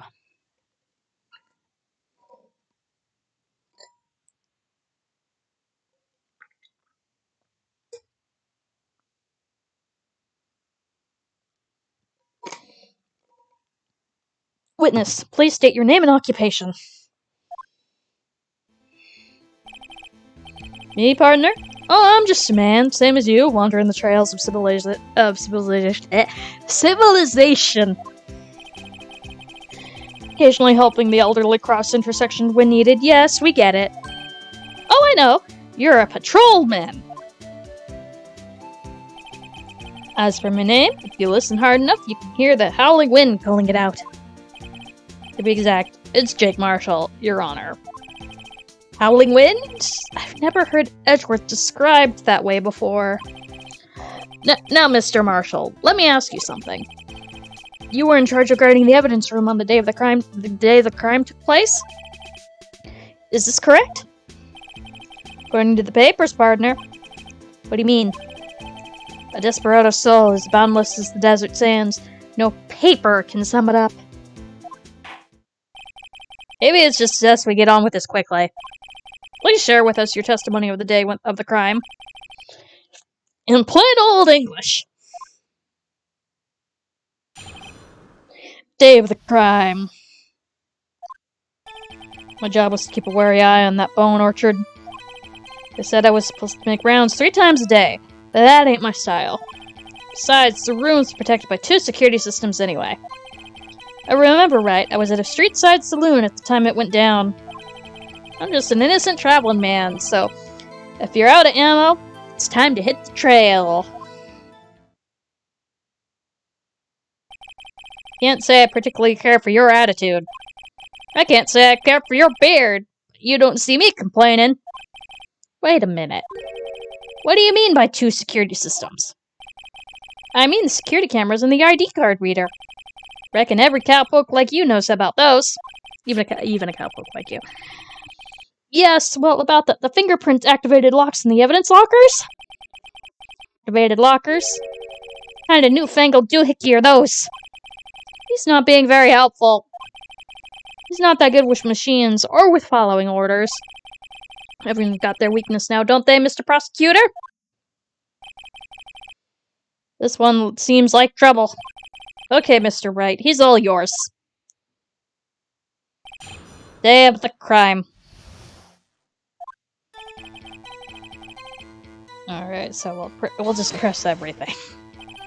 How exactly did you keep an eye on the evidence room? Just made sure nothing moved in the security camera monitor. That room's so still. Even time dies in there. I was just the caretaker who interred the recordings. You interred them? Videos of nothing ain't that useful. When the time would come, I'd erase the tapes. Nothing unusual is recorded on the tapes, or to be erased every 6 hours. Each time I'd erase a tape, felt like I was erasing a part of my life. This guy has a flair for the dramatic, but it isn't going to do him any good. So in actuality, you don't physically enter the evidence room? Say I was supposed to be making the rounds 3 times a day, but that ain't my style. But you made your rounds on the day of the crime, right? Ain't you heard a word I said, partner? Told you that ain't my style. I'm afraid I don't understand. No desperado I know lets rules get in his way. No desperados I know join the police force! Officer Marshall, on the day of the crime? Just between you and me, I didn't set foot in the evidence room that day. There was a rubber glove stuck in the victim's locker. Do you know anything about that? Sorry, partner. Can't say I do. Haven't been in that crypt in weeks. How does this guy avoid being fired? Anyway, press that. You used to be a detective, so you used the evidence room in the past, correct? Of course. Back in the day, my locker was a goldmine of evidence. And yet, you didn't know about the fingerprints locking mechanism? Sorry, partner. I ain't good with machines. Couldn't even tell you how a bike works. That's quite, incredible, actually. The sensors on the locker handles can't be seen. It's well known that some of the detectives are unaware of their presence. Now that he mentions it, Detective Gumshoe said something like that too. At any rate, it doesn't seem like any of this is relevant to the crime. Can you tell us what you were doing on the crime when the crime took place? Words. Yeah, why? What were you doing in a place like that? I was eating spaghetti. Not even Angel's steak lunches can beat that parlor's... Okay. Vongole sepia pasta. You mean to tell us you abandoned your police duties to eat some noodles? It's a spaghetti western. It's fine. Not all desperados eat tacos, partner. That's not what I meant. I hope this has at least taught you a lesson. That's strange. This is usually where Edward says. Did you not want to raise this? I don't think he cares. It's an innocent traveler man, so let's press. Out of ammo, Officer Marshall. That's right, partner. Or as you call it, evidence. Want to pin me for this crime, then you better draw. Otherwise, you're just wasting my time. A steel horse is waiting to carry me back into the sunset. The witness doesn't appear to have seen anything. Texans don't take orders from anyone. Everyone knows that. Apparently, Superior's down. Okay, I have a trump card up my sleeve, so I best keep my cool. Before I use it, though, I'd better up the ante. Alright, what do I need to do, guide?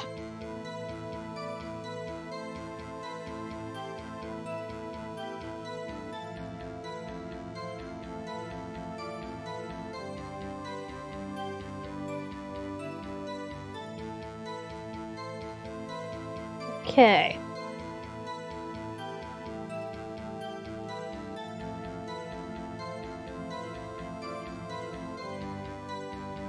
Okay.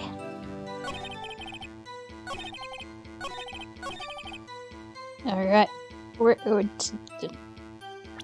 Time. Then why is this here? Officer Marshall, doesn't it strike you as odd? That is, you being called to testify like this? After all, you weren't in the security room at the time of the crime. And yet you dragged me down here. Explain yourself, partner. Quite simple. You left a very large trail behind at the scene. Or to be exact, a handprint. Listen real good, partner. Like I said, I'm not the caretaker of that crypt. Pay my respects. That's it. I make my rounds about once a month. It's only natural my fingerprints would be in there. And why were they bloody? I only wish they were, officer. You see, your fingerprints were covered in blood. Witness, what is the meaning of this? Bloodstains' fingerprints were at the crime scene. Blood was wiped away. However, a luminal test clearly revealed this. Well, Officer Marshall? It seems to me there ain't a person in this room with the head on his shoulders. I take it you have an explanation then, Officer Marshall? About the blood-stained fingerprints? Very well, you may begin your testimony about your fingerprints. Found at the scene of the crime.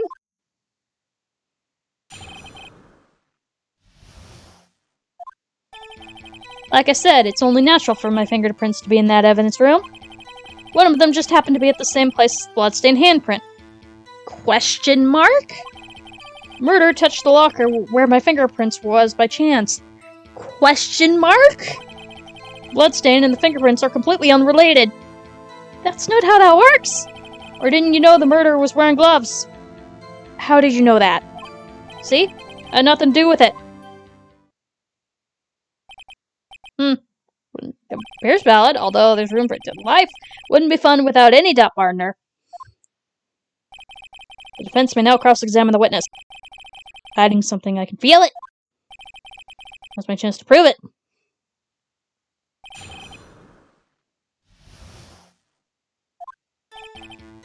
Alright. Press it. That's because you... How did you put it? Pay your respects once a month? Yeah, that's right. That's it. And one more thing. That locker happens to be mine. What? What do you mean? I mean what I said. That's the locker I used when I was a detective. When I was a detective, the locker I still use. All that in there now, though, is a heap of broken dreams. I see. The strange part, my prints weren't all over that locker. Apparently, his fingerprints data was never removed from the locker's programming. He must have been using the fingerprint lock all this time without even knowing it. Alright.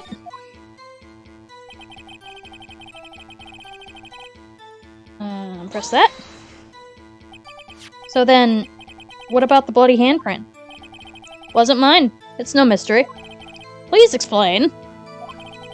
My locker is covered with my fingerprints. It just so happened. Murder touched the locker with my fingerprints were by chance. Press that. The chances of that happening are 1,000,000 to 1. On the contrary, one could argue just the opposite. The chances of that not happening are 1,000,000 to 1. Get one thing straight, partner. You ain't got no reward with me for a mere fingerprint. You want to know why? Bloodstains and the fingerprints are completely unrelated. Yes? Unrelated? They're as different as night and day. Kinda like cereal and cereal. One's got to do with breakfast, while the other's a type of murder. He's right. Although seemingly, like, they're totally different. Yeah, right? No, he's shaving his whiskers with a knife and everybody's just cool with it. I don't see what homonyms have to do with this. Or didn't you know the murderer was wearing gloves? How did you know that? How did you know that? How do you know that? I may be a loner, but I still do my job. I keep up with the reports. There was a blood stain at the scene too, although it was thought to be left by the murderer.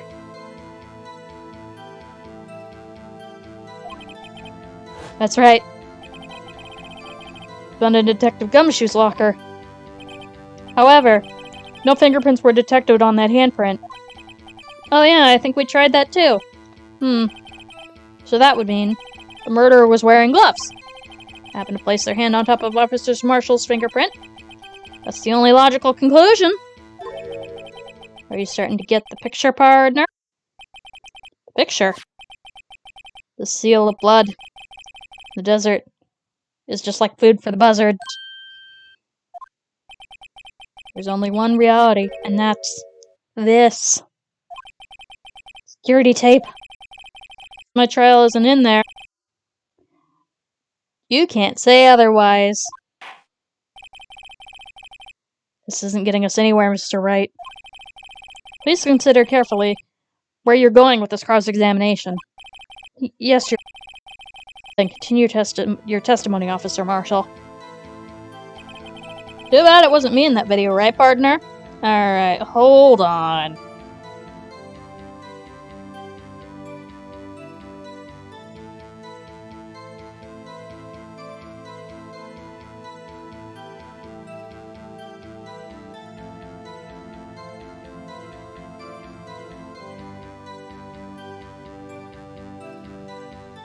Press that. Okay. What do you mean by that? You want to tie me to this crime, isn't that right, partner? If so, that video is the only direct evidence you have. That video is next to useless. It's full of blind spots. Blind spots? Places you can't see. You're being blocked by a piece of plywood. Camera's panning back and forth. The floor isn't shown. If someone was familiar with the camera's position, they could leave the room without being caught on tape, which is, I'm pretty sure, exactly what they just did. We don't have time for your speculations, Mr. Wright. Well, Mr. Wright, you can show us the evidence in this video that would indicate Officer Marshall was present. Please do so now. Show the evidence. Very well. Allow me to point out your mistakes, Officer Marshall. Tread carefully, Mr. Wright, or you might end up being the one making the mistake. We are saving the game.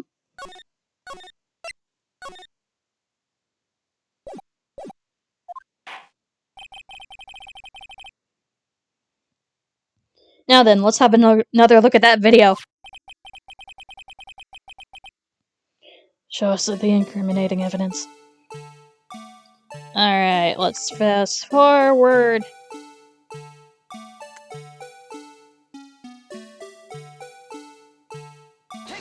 Oh, wrong thing.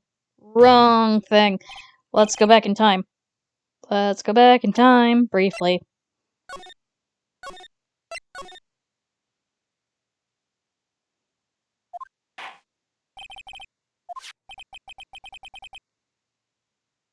Okay. Fast forwarding.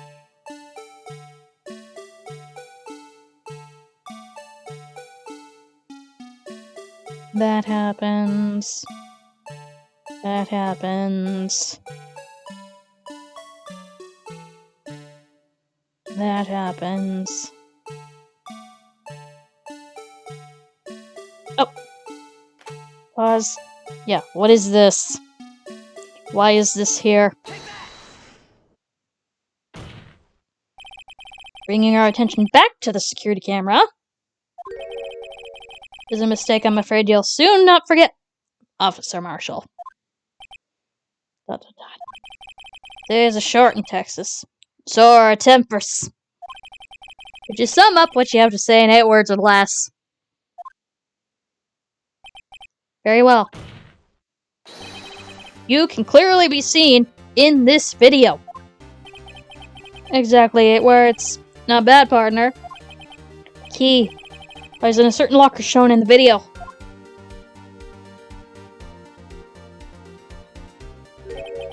That locker with the white cloth sticking out. That was the witnesses, I believe. Now then, let's rewind the video a bit.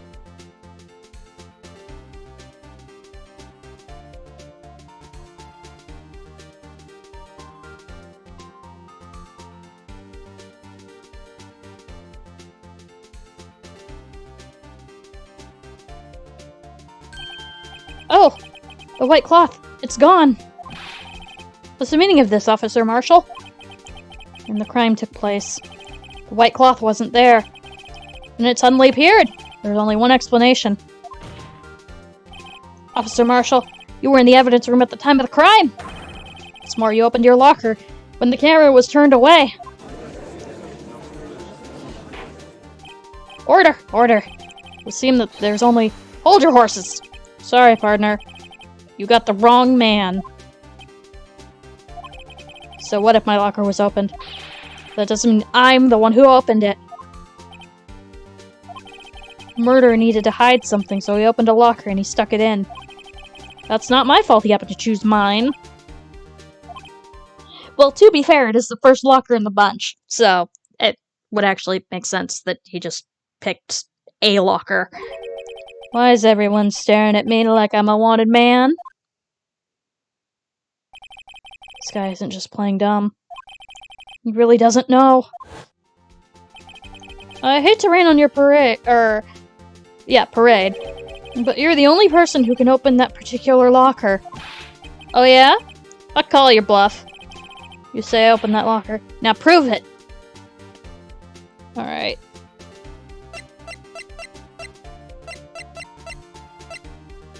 Do we have an example at all? Okay. Present! Fingerprint sensor? We talked about this earlier today.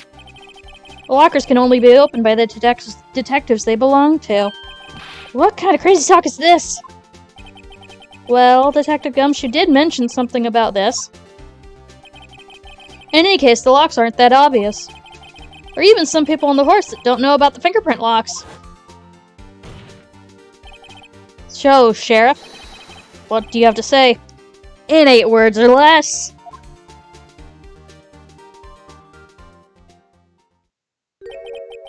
I only got one word for you, partner. No!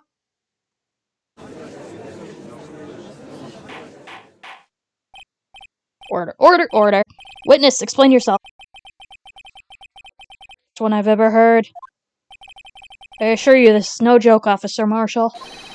Now then, please tell us what you were doing in the evidence room at the time of the crime.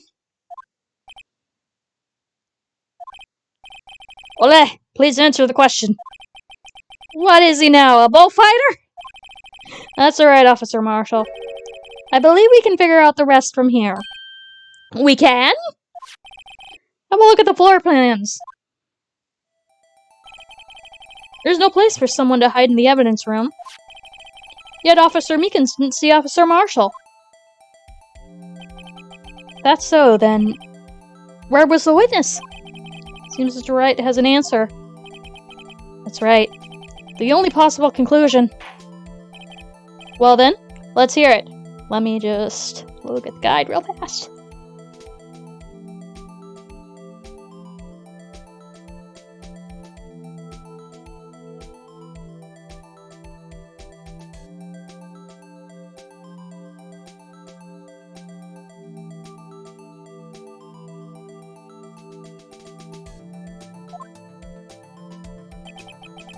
Where was Officer Marshall at the time of the crime?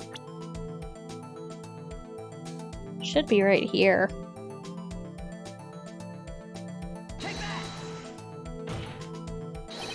Officer Marshall was standing right here.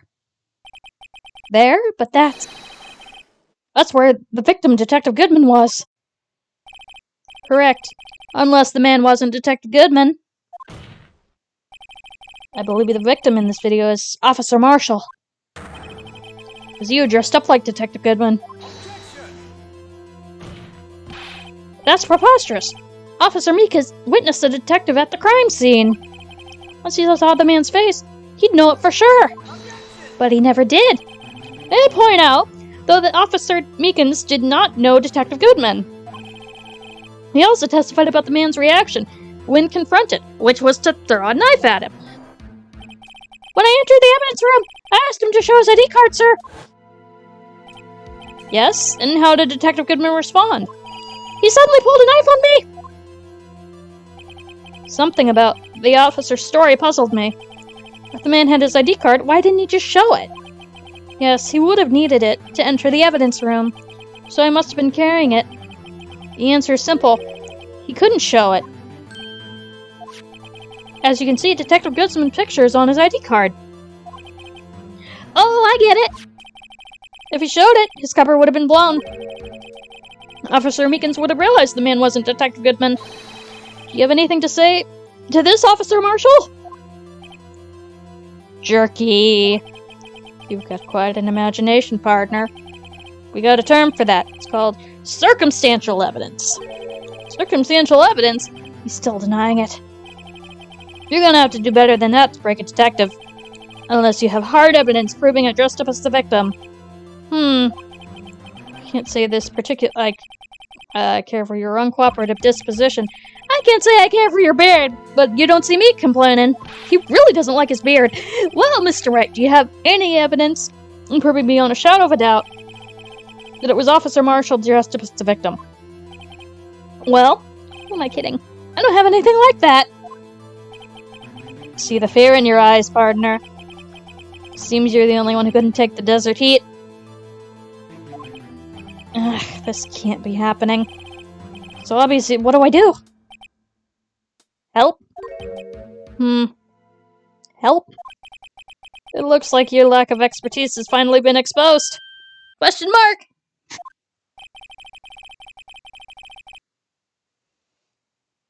I'll pass on to you what someone told me when I was just starting out. When you run into a wall with no place to go, return to the basics. The basics? For me, that would be what Mia used to tell me. Phoenix, try thinking outside of the box. I shouldn't look for proof that Officer Marshall was in disguise. But rather, I should look for evidence that came about because he was in disguise. What do you think of this locker? Why do you think this locker was open in the first place? What do you mean? There's no reason for Officer Marshall to open his locker at the time of the crime. Yet he did, despite the chance he might be discovered later as it has been. Which means he didn't originally plan to open his locker.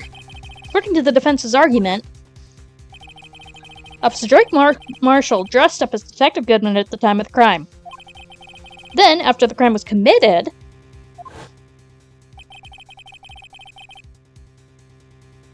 he opened his own locker for some unknown reason. The fact that the white cloth is sticking out of the locker seems to indicate that. He opened it in order to put the cloth inside. So, just what exactly is this piece of cloth? Perhaps the video is the key to all the unanswered questions. I don't have any evidence, so this video is my only shot. I'm gonna take a quick bio break, and then order some food. But we're getting there.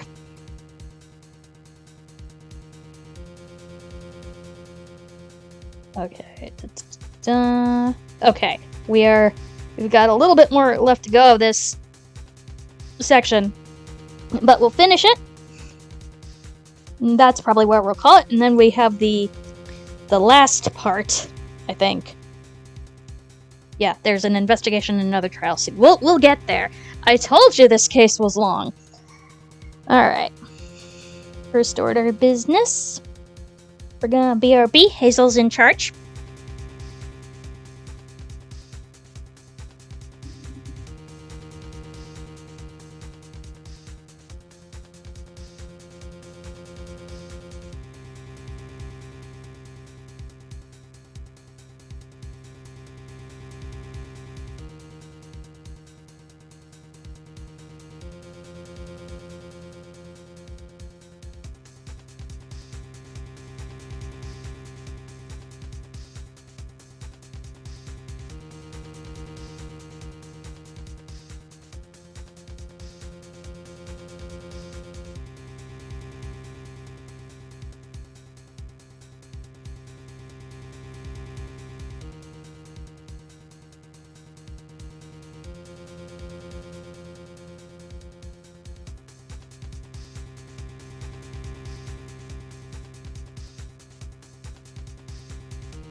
see she did a good job being in charge. Wonderful. Good kitty. Alright. Let's do this thing. Thank you. Okay. Video.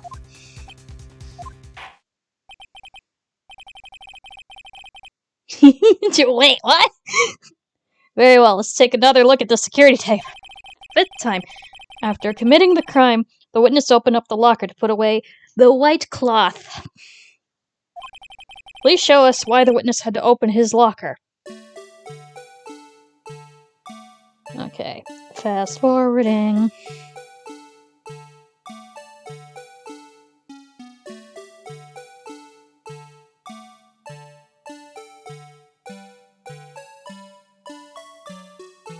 Stop. Oh! Okay, we need to back it up real quick. Back it up. Okay. Okay. Back it up still. Backing up. Okay. Blood. There's blood all over the white jacket.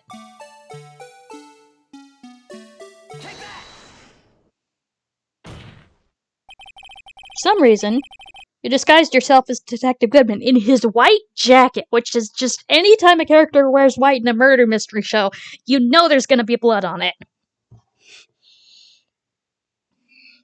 Oh, hello, Hazel. Oh, you coming? Oh, she's coming. Hello. Hello, kitty kitty. Hello, kitty kitty. Hello. Hello. And entered the evidence room, though I don't know to what end yet.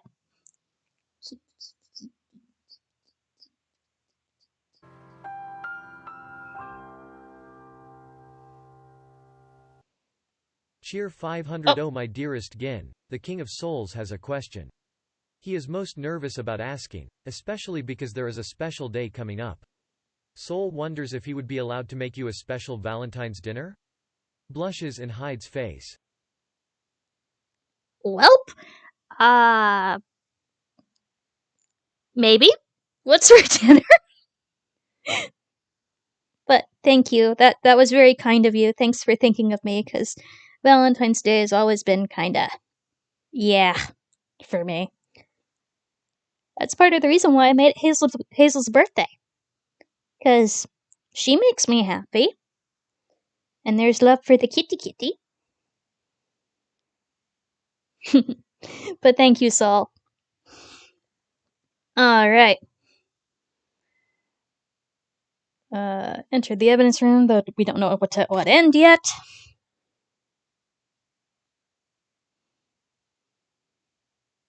Yeah, that's fair. I don't necessarily want you dealing with raw fish if you're not comfortable with that. Oh.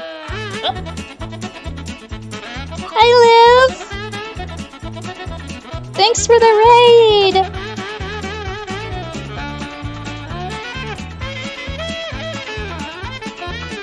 Also, nice job, Weedy. Thank you for the shout out. How was your stream? Did you have a good time?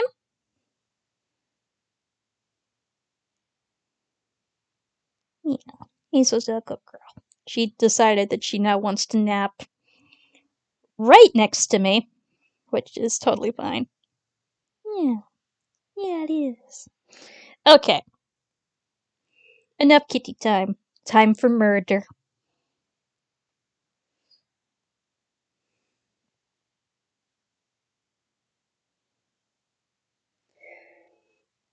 Don't know to what end yet.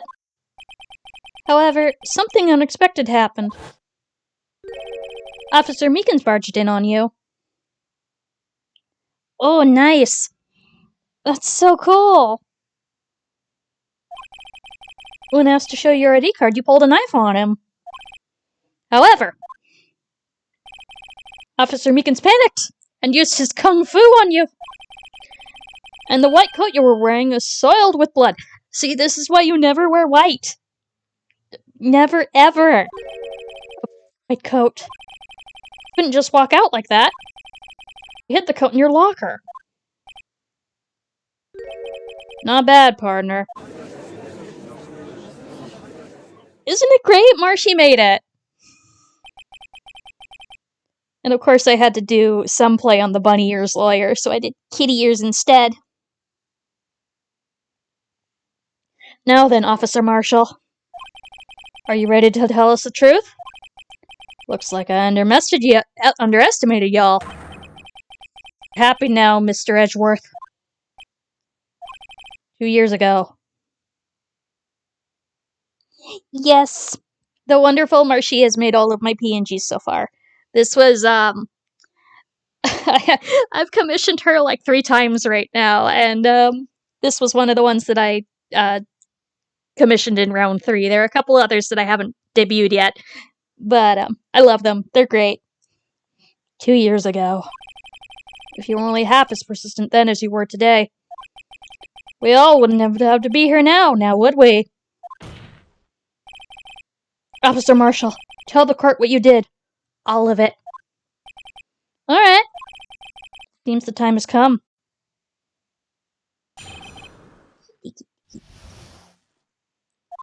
Marshall's confession. I had to do it that day. Couldn't just stand by and let it die. Stole the detective's ID and dressed like him. I planned to take out all the evidence. I wasn't expecting Officer Meekins. I knocked him out. And managed to escape. I knew which areas wouldn't be caught on the camera. There wasn't any murder in the evidence room at 5:15. So the supposed victim was really you. But there's one thing I still don't understand. Traces of a large quantity of blood were found on the floor of the evidence room. If no one was murdered, then how could that be? It was a very deep stab wound with his kung fu. Officer Meekins managed to cut his own hand. Oh no! My guess is he's the donor. Oh no! It was way too much blood for such a small donation. Oh, Meekins, no! Marshall's confession. Meekins. Let's press that. I don't. You say it when you mean. Do you even have to ask, partner? The SL9 incident.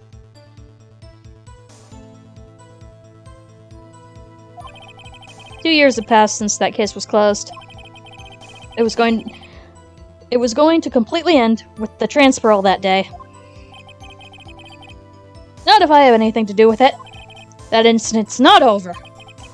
But what did you hope to accomplish by sneaking into the evidence room and spilling ketchup all over yourself? When a case is closed, only that case lead detective can look through the evidence. I wanted to have a look at it myself one more time. Yeah, poor Meekins. No matter what the cost. I don't care what anyone says, partner. That case is mine. But Officer Marshall wasn't in charge of that investigation. Why does he care so much about it? That day was my last chance. That's why I... Alright, let's press that. Why did you disguise yourself as Detective Goodman? If I didn't make it look like Goodman was carrying out the evidence transferal, I'd be arrested for stealing evidence, which wouldn't get me anywhere. So you did it to fool the security camera. And the detective's ID card? I stole that the morning of the incident. So that really was why Goodman started filling out that lost item report.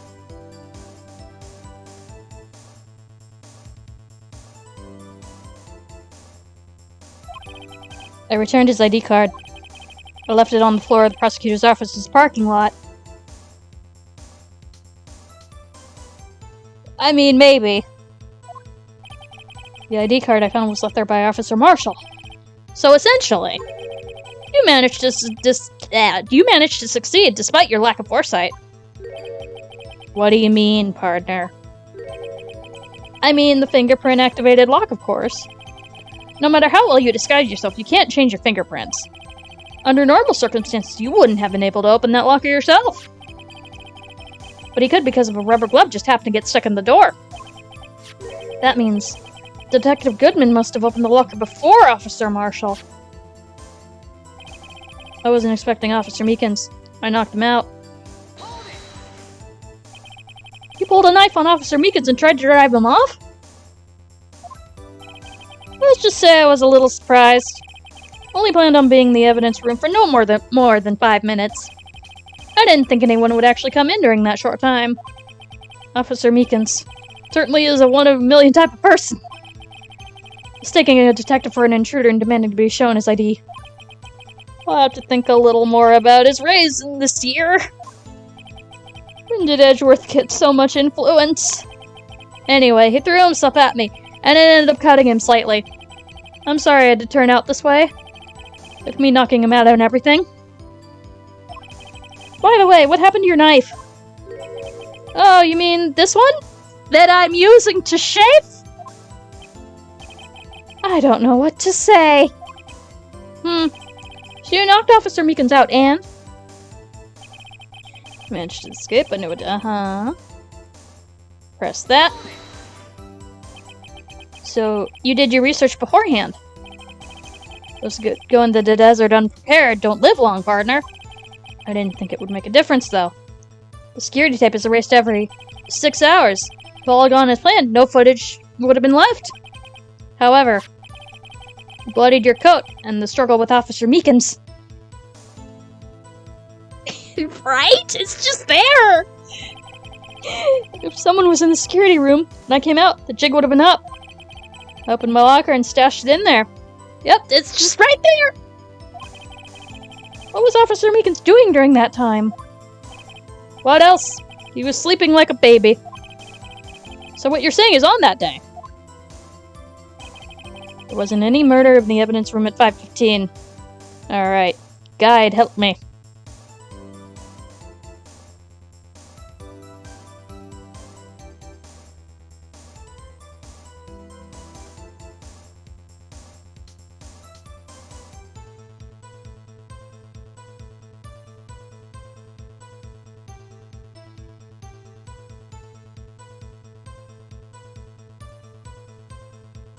Alright. Let's go back.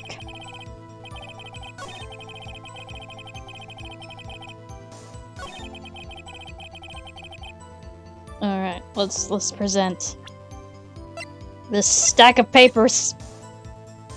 Alright, hold on. Incident. SL9. Closed. Perpetrator. Joe Drake. Crime. Serial murder. Sentence death. Victims. Edward Jones, Edith Kirby, Jeb Bates, Jason Knight, Rachel Moss. Oh! Neil Marshall. Alright. Trial data. Head prosecutor, Miles Edgeworth. Witnesses, Lana Skye, Emma Skye.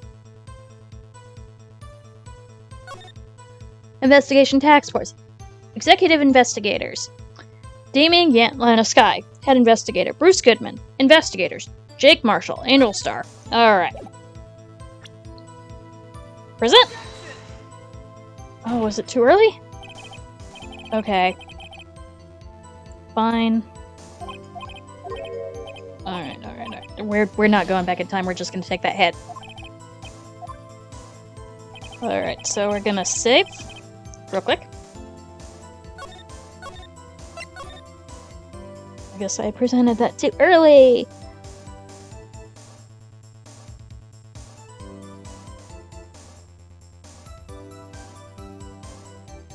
Oh, press all of his statements. Okay, I missed a press.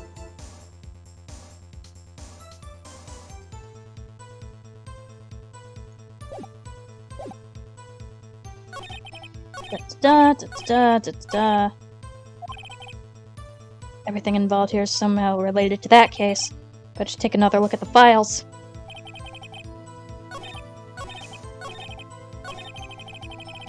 Press it. The blood found at the scene clearly indicates a crime took place. What, are you blind? Victim shown in that tape is me, and I'm not dead yet, partner. So you stole the evidence from the locker. Actually, no, I didn't. Why not? When I opened the locker, evidence was already gone. What? Mr. Edgeworth, where's that evidence? It's still missing, Your Honor. Detective Goodman's locker was already empty. Someone else stole the evidence. Officer Marshall, may I ask you one thing?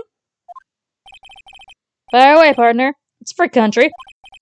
Just remember, I'm also free to decide whether or not to answer. Technically not, but whatever, I don't know. Why did you do this? Stealing a detective's ID, injuring a police officer. This is no small offense.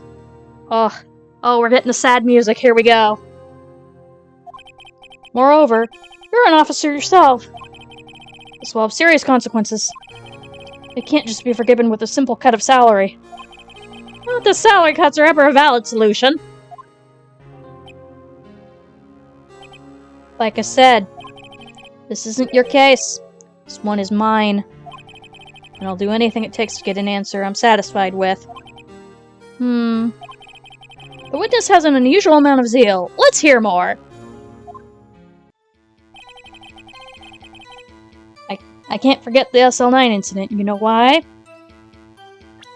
Because I'm pretty sure your brother was on the task force and something happened. Let's go. Alright, exit. Present the things. There we go, I just did a little too early. Officer Marshall, I think I understand. I think I know why you care so much about the SL9 incident. It's like you've been sipping too much cactus juice, partner. I have the SL9 incident file here. The name, Marshall, is mentioned here. Gasp. In a list of murder victims. Neil Marshall. Are you related to this man? Neil Marshall? Yeah. I'm sure you heard the name. 2 years ago. Aww. He received the same lousy prosecutor award you got. What? A prosecutor? You must be talking about the King of Prosecutors Award. Now I remember. Neil Marshall. He handled the SL9 case before I did. That's right. He was killed. And the case fell into your hands. But what's his relation to you? Older brother? He was my brother. He was investigating the murders with Damien Gant, then Deputy Chief of Police. The group of detectives I was part of worked under them. We were desperate to prosecute the killer.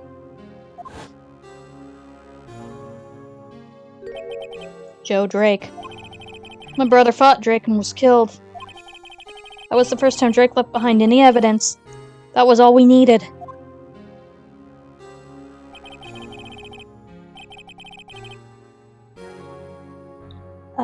He was arraigned and incarcerated. The case was finally closed. At least according to the public records. What do you mean? My brother couldn't have been killed by Joe Drake. I knew my brother better than anyone. No one could have beaten him in a fight. And that's it? That's your reason for your insane actions? There's more to my brother's death than what the records say. No matter how much you try to hide it, you can't fool me. Gasp. Well, at least one thing's for certain. Now we know what happened at the police department on the day of the crime. That was the last day the SL9 case could be reopened. Not satisfied with its resolution, Officer Marshall planned to steal the evidence. Disguised himself as Detective Goodman, he entered the evidence room. Officer Meekins confronted him, so he rendered him unconscious and fled.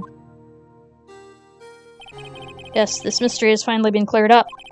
No murder took place at the police department that day. Gasp. Things that happen by chance never cease to amaze. At exactly the same time as the murder at the prosecutor's office, this fake murder was going on at the police department. Chance? It's gotta be more than just that. So no one was murdered at the police department on the day of the crime. That means the murder in the prosecutor's office parking lot was the real one. Which in turn means only one person could have committed the crime. Chief Prosecutor Lana Skye. But wait! A verdict wasn't reached in yesterday's trial!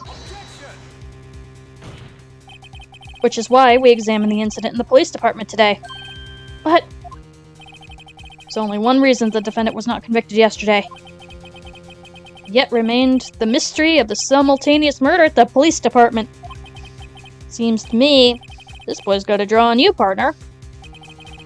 All the mysteries at the police department have been resolved. No doubt about it. Big doubts. Press X to doubt. Our sole murder took place at the prosecutor's office. The only suspect is Lana Skye. And the testimony of Miss Angel Star is completely incontestable. You have it. A response. Make it a single word or less. Ah!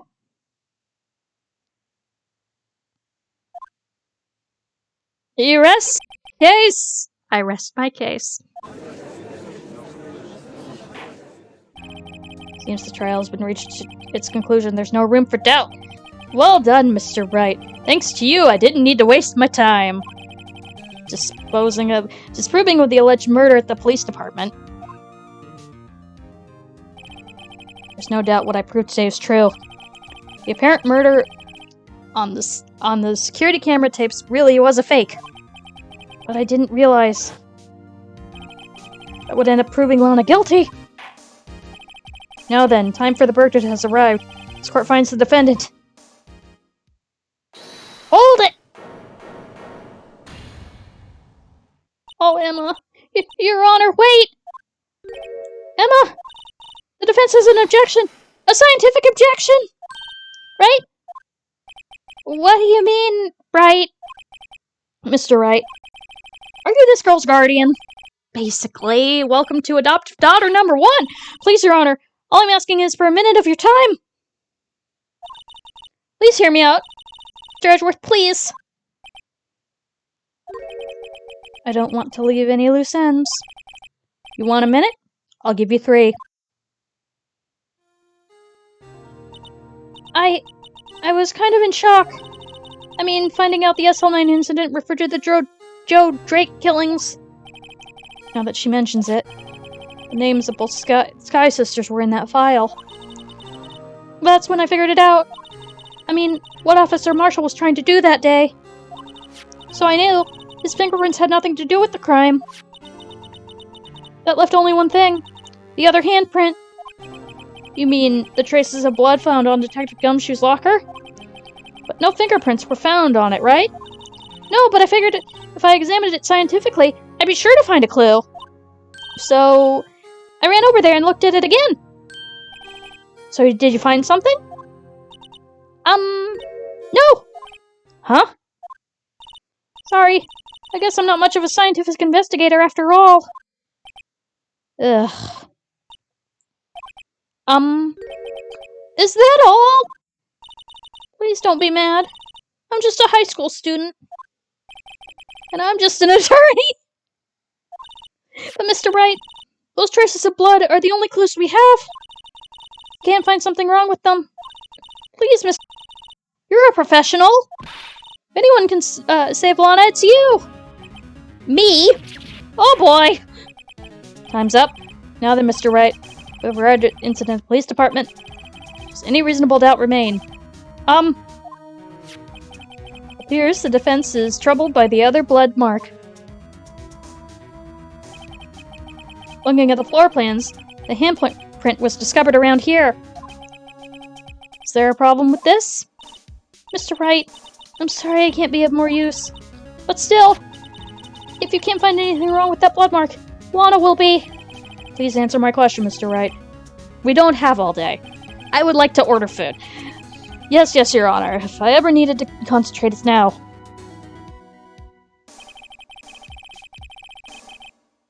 Are you murring at me, ma'am? What could be wrong with that handprint on Detective Gumshoe's locker? Could that be something I'm missing? I object. Hello. This handprint left at the crime scene. Clearly, shows a contradiction. The only thing that seems clear is you're grasping, Mr. Wright. You've been staring pretty intently at those floor plans. Tell me, is there a problem with them? Yes, this is strange. Take a good look at these floor plans. Something's missing. Missing? You mean something hasn't been drawn on there? Yes, something when drawn will completely change the meaning of the blood mark. Yes, ma'am. You're trying to buy time. Very well, Mr. Wright. With all this evidence here, there's got to be something I can use. Ma'am, what are you doing? Hi. You gonna come on? Question is, what can I use to prove there's something missing on the floor plan? I think it's the blue badger, but let me check.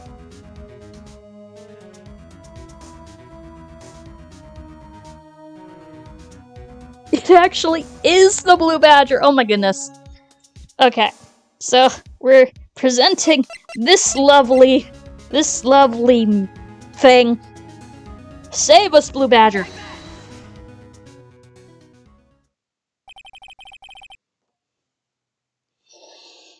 What about that piece of plywood? Gumshoe worked really hard on that. The blue badger, mascot of the police force. Defender of truth, the guardian of proof! Explain yourself, Mr. Wright. Please look at the floor plans of the crime scene. Blue Badger is not here. So? I know. So watch what happens when we put him in. This is where he was dancing at the time of the crime. Blue Badger. Well? Well, what? Gasp! That's right. So long as the Blue Badger is dancing here, it would be impossible to place a handprint at the spot on the locker. What? So who was there before the Blue Badger was moved, I wonder? So that means... Just exactly what does that mean? It means it can't be done. What are you saying? Blood traces were undeniably found on that locker. Don't look at me! I didn't put it there! Mr. Wright, think it through scientifically. Emma? On that afternoon, Officer Meekins was the one who brought in the Blue Badger to the evidence room, right? Or to put it down, it would be impossible to leave a handprint on that locker. So that means this blood mark was left there before the Blue Badger was brought in. Just a moment. I will not allow such a far-fetched balderdash in my courtroom. Far-fetched? It may sound far-fetched, Your Honor, but I think there's only one possible explanation. February 21st. In the police department evidence room. Blood was spilled, not once, but twice! But how? One time was captured on this tape, taken with the security camera. Officer Meekins cut his hand, in which a trivial amount of blood fell. It wasn't trivial, it was everywhere! The problem is, the other time,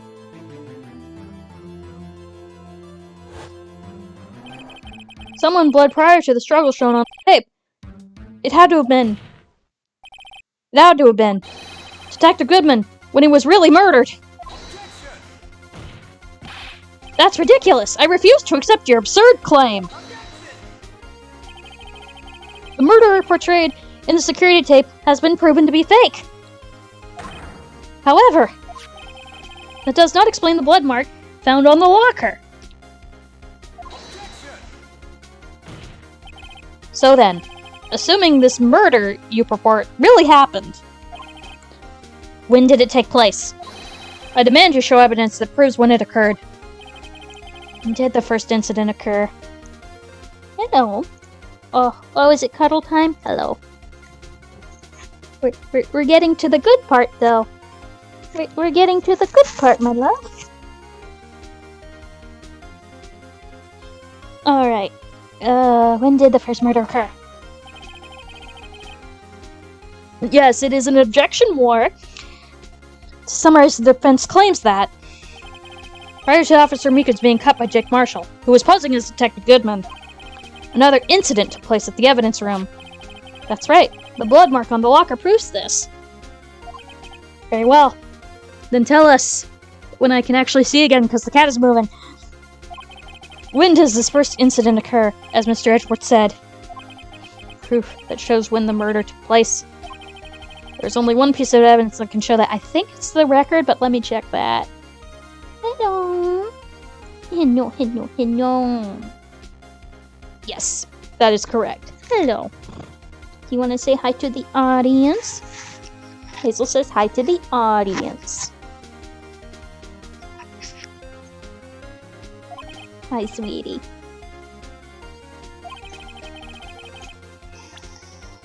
Yes. Hello. Let me move. Alright. This! Take that. If the crime took place inside the evidence room, then the killer would have had to enter it. And in order to do so, an ID card would have been required. An ID card? Oh, hello. An ID card. Oh, the ID card record. Hello. Officer Meekins brought the Blue Badger panel into the evidence room at, let's see here, 4:50 p.m. Hello. If the crime took place before that time, then it would be 4:40 p.m. Hello.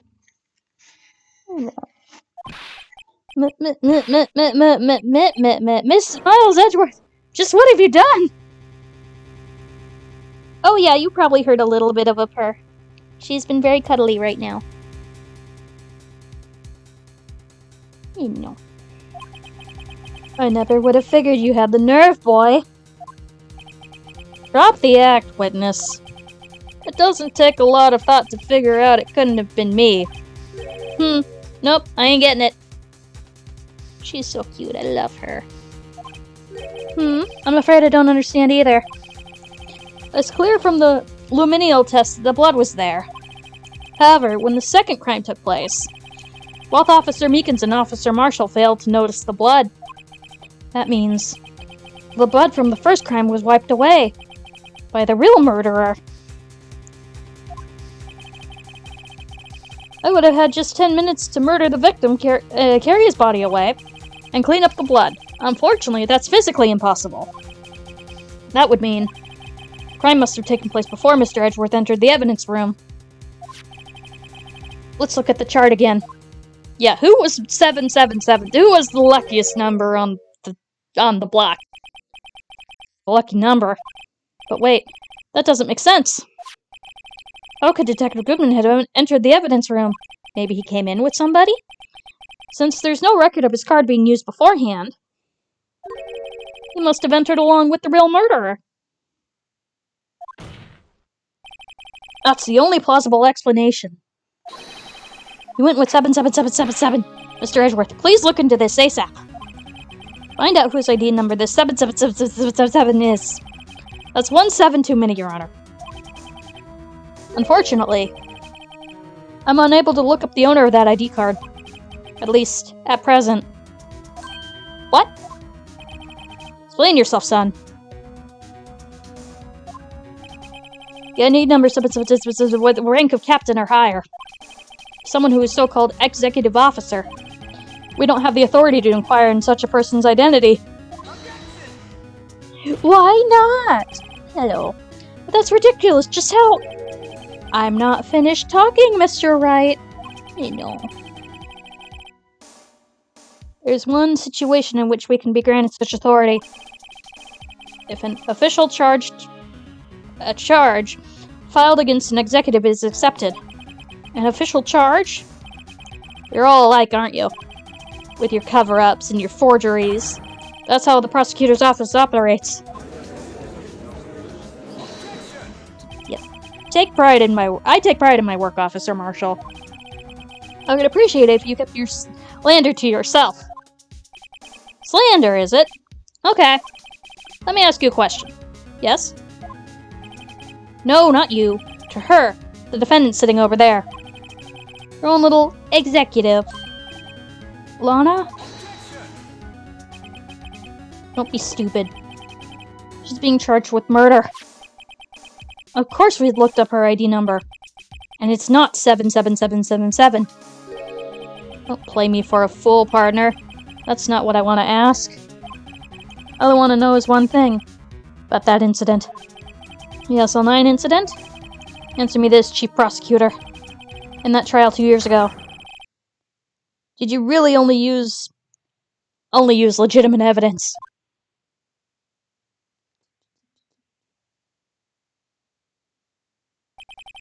You need the witness to repeat the question, Chief Prosecutor? I heard him fine, Mr. Edgeworth.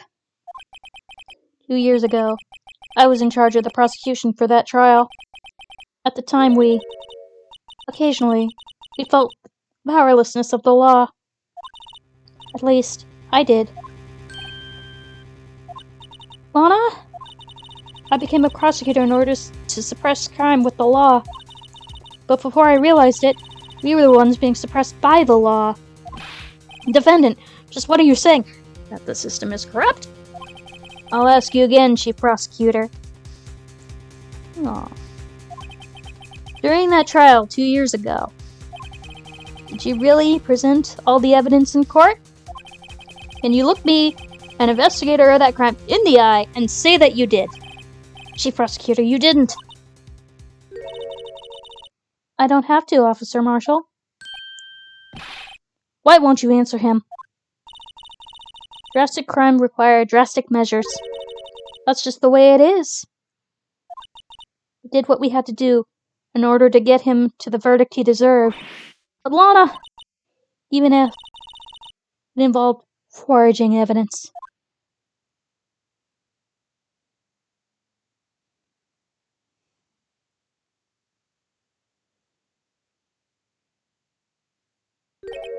See?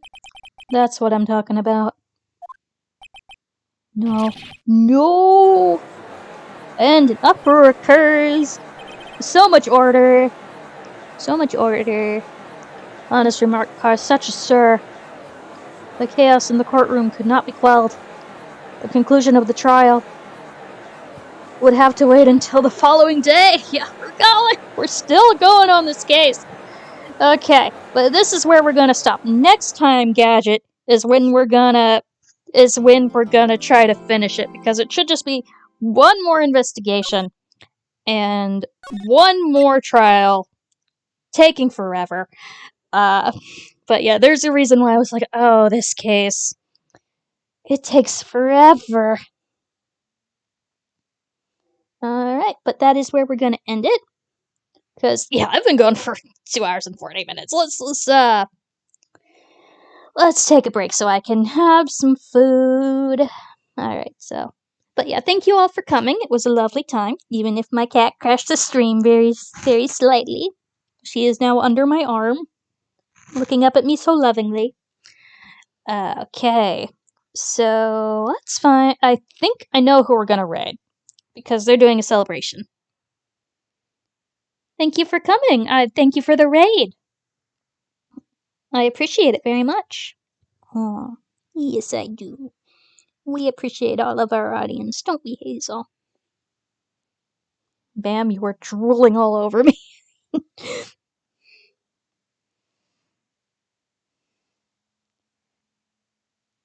Thank you, I appreciate that. Alright, let's get this started. Up. And...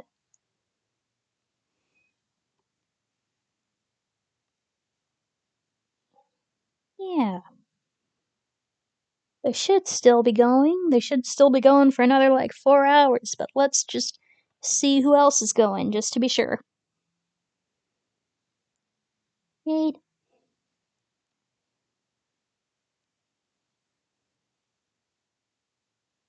Yeah. Okay, it looks like they're doing Fortnite right now, so that's what we'll do. But first we're gonna say...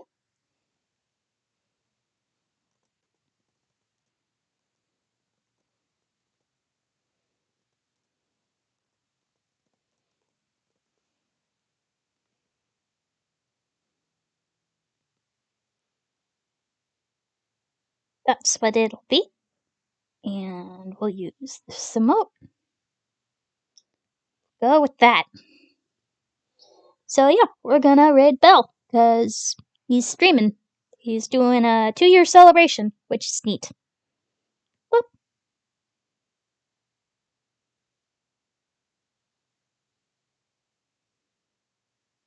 But yeah, thank you all for coming. It was a lovely time. I appreciate all of you very much.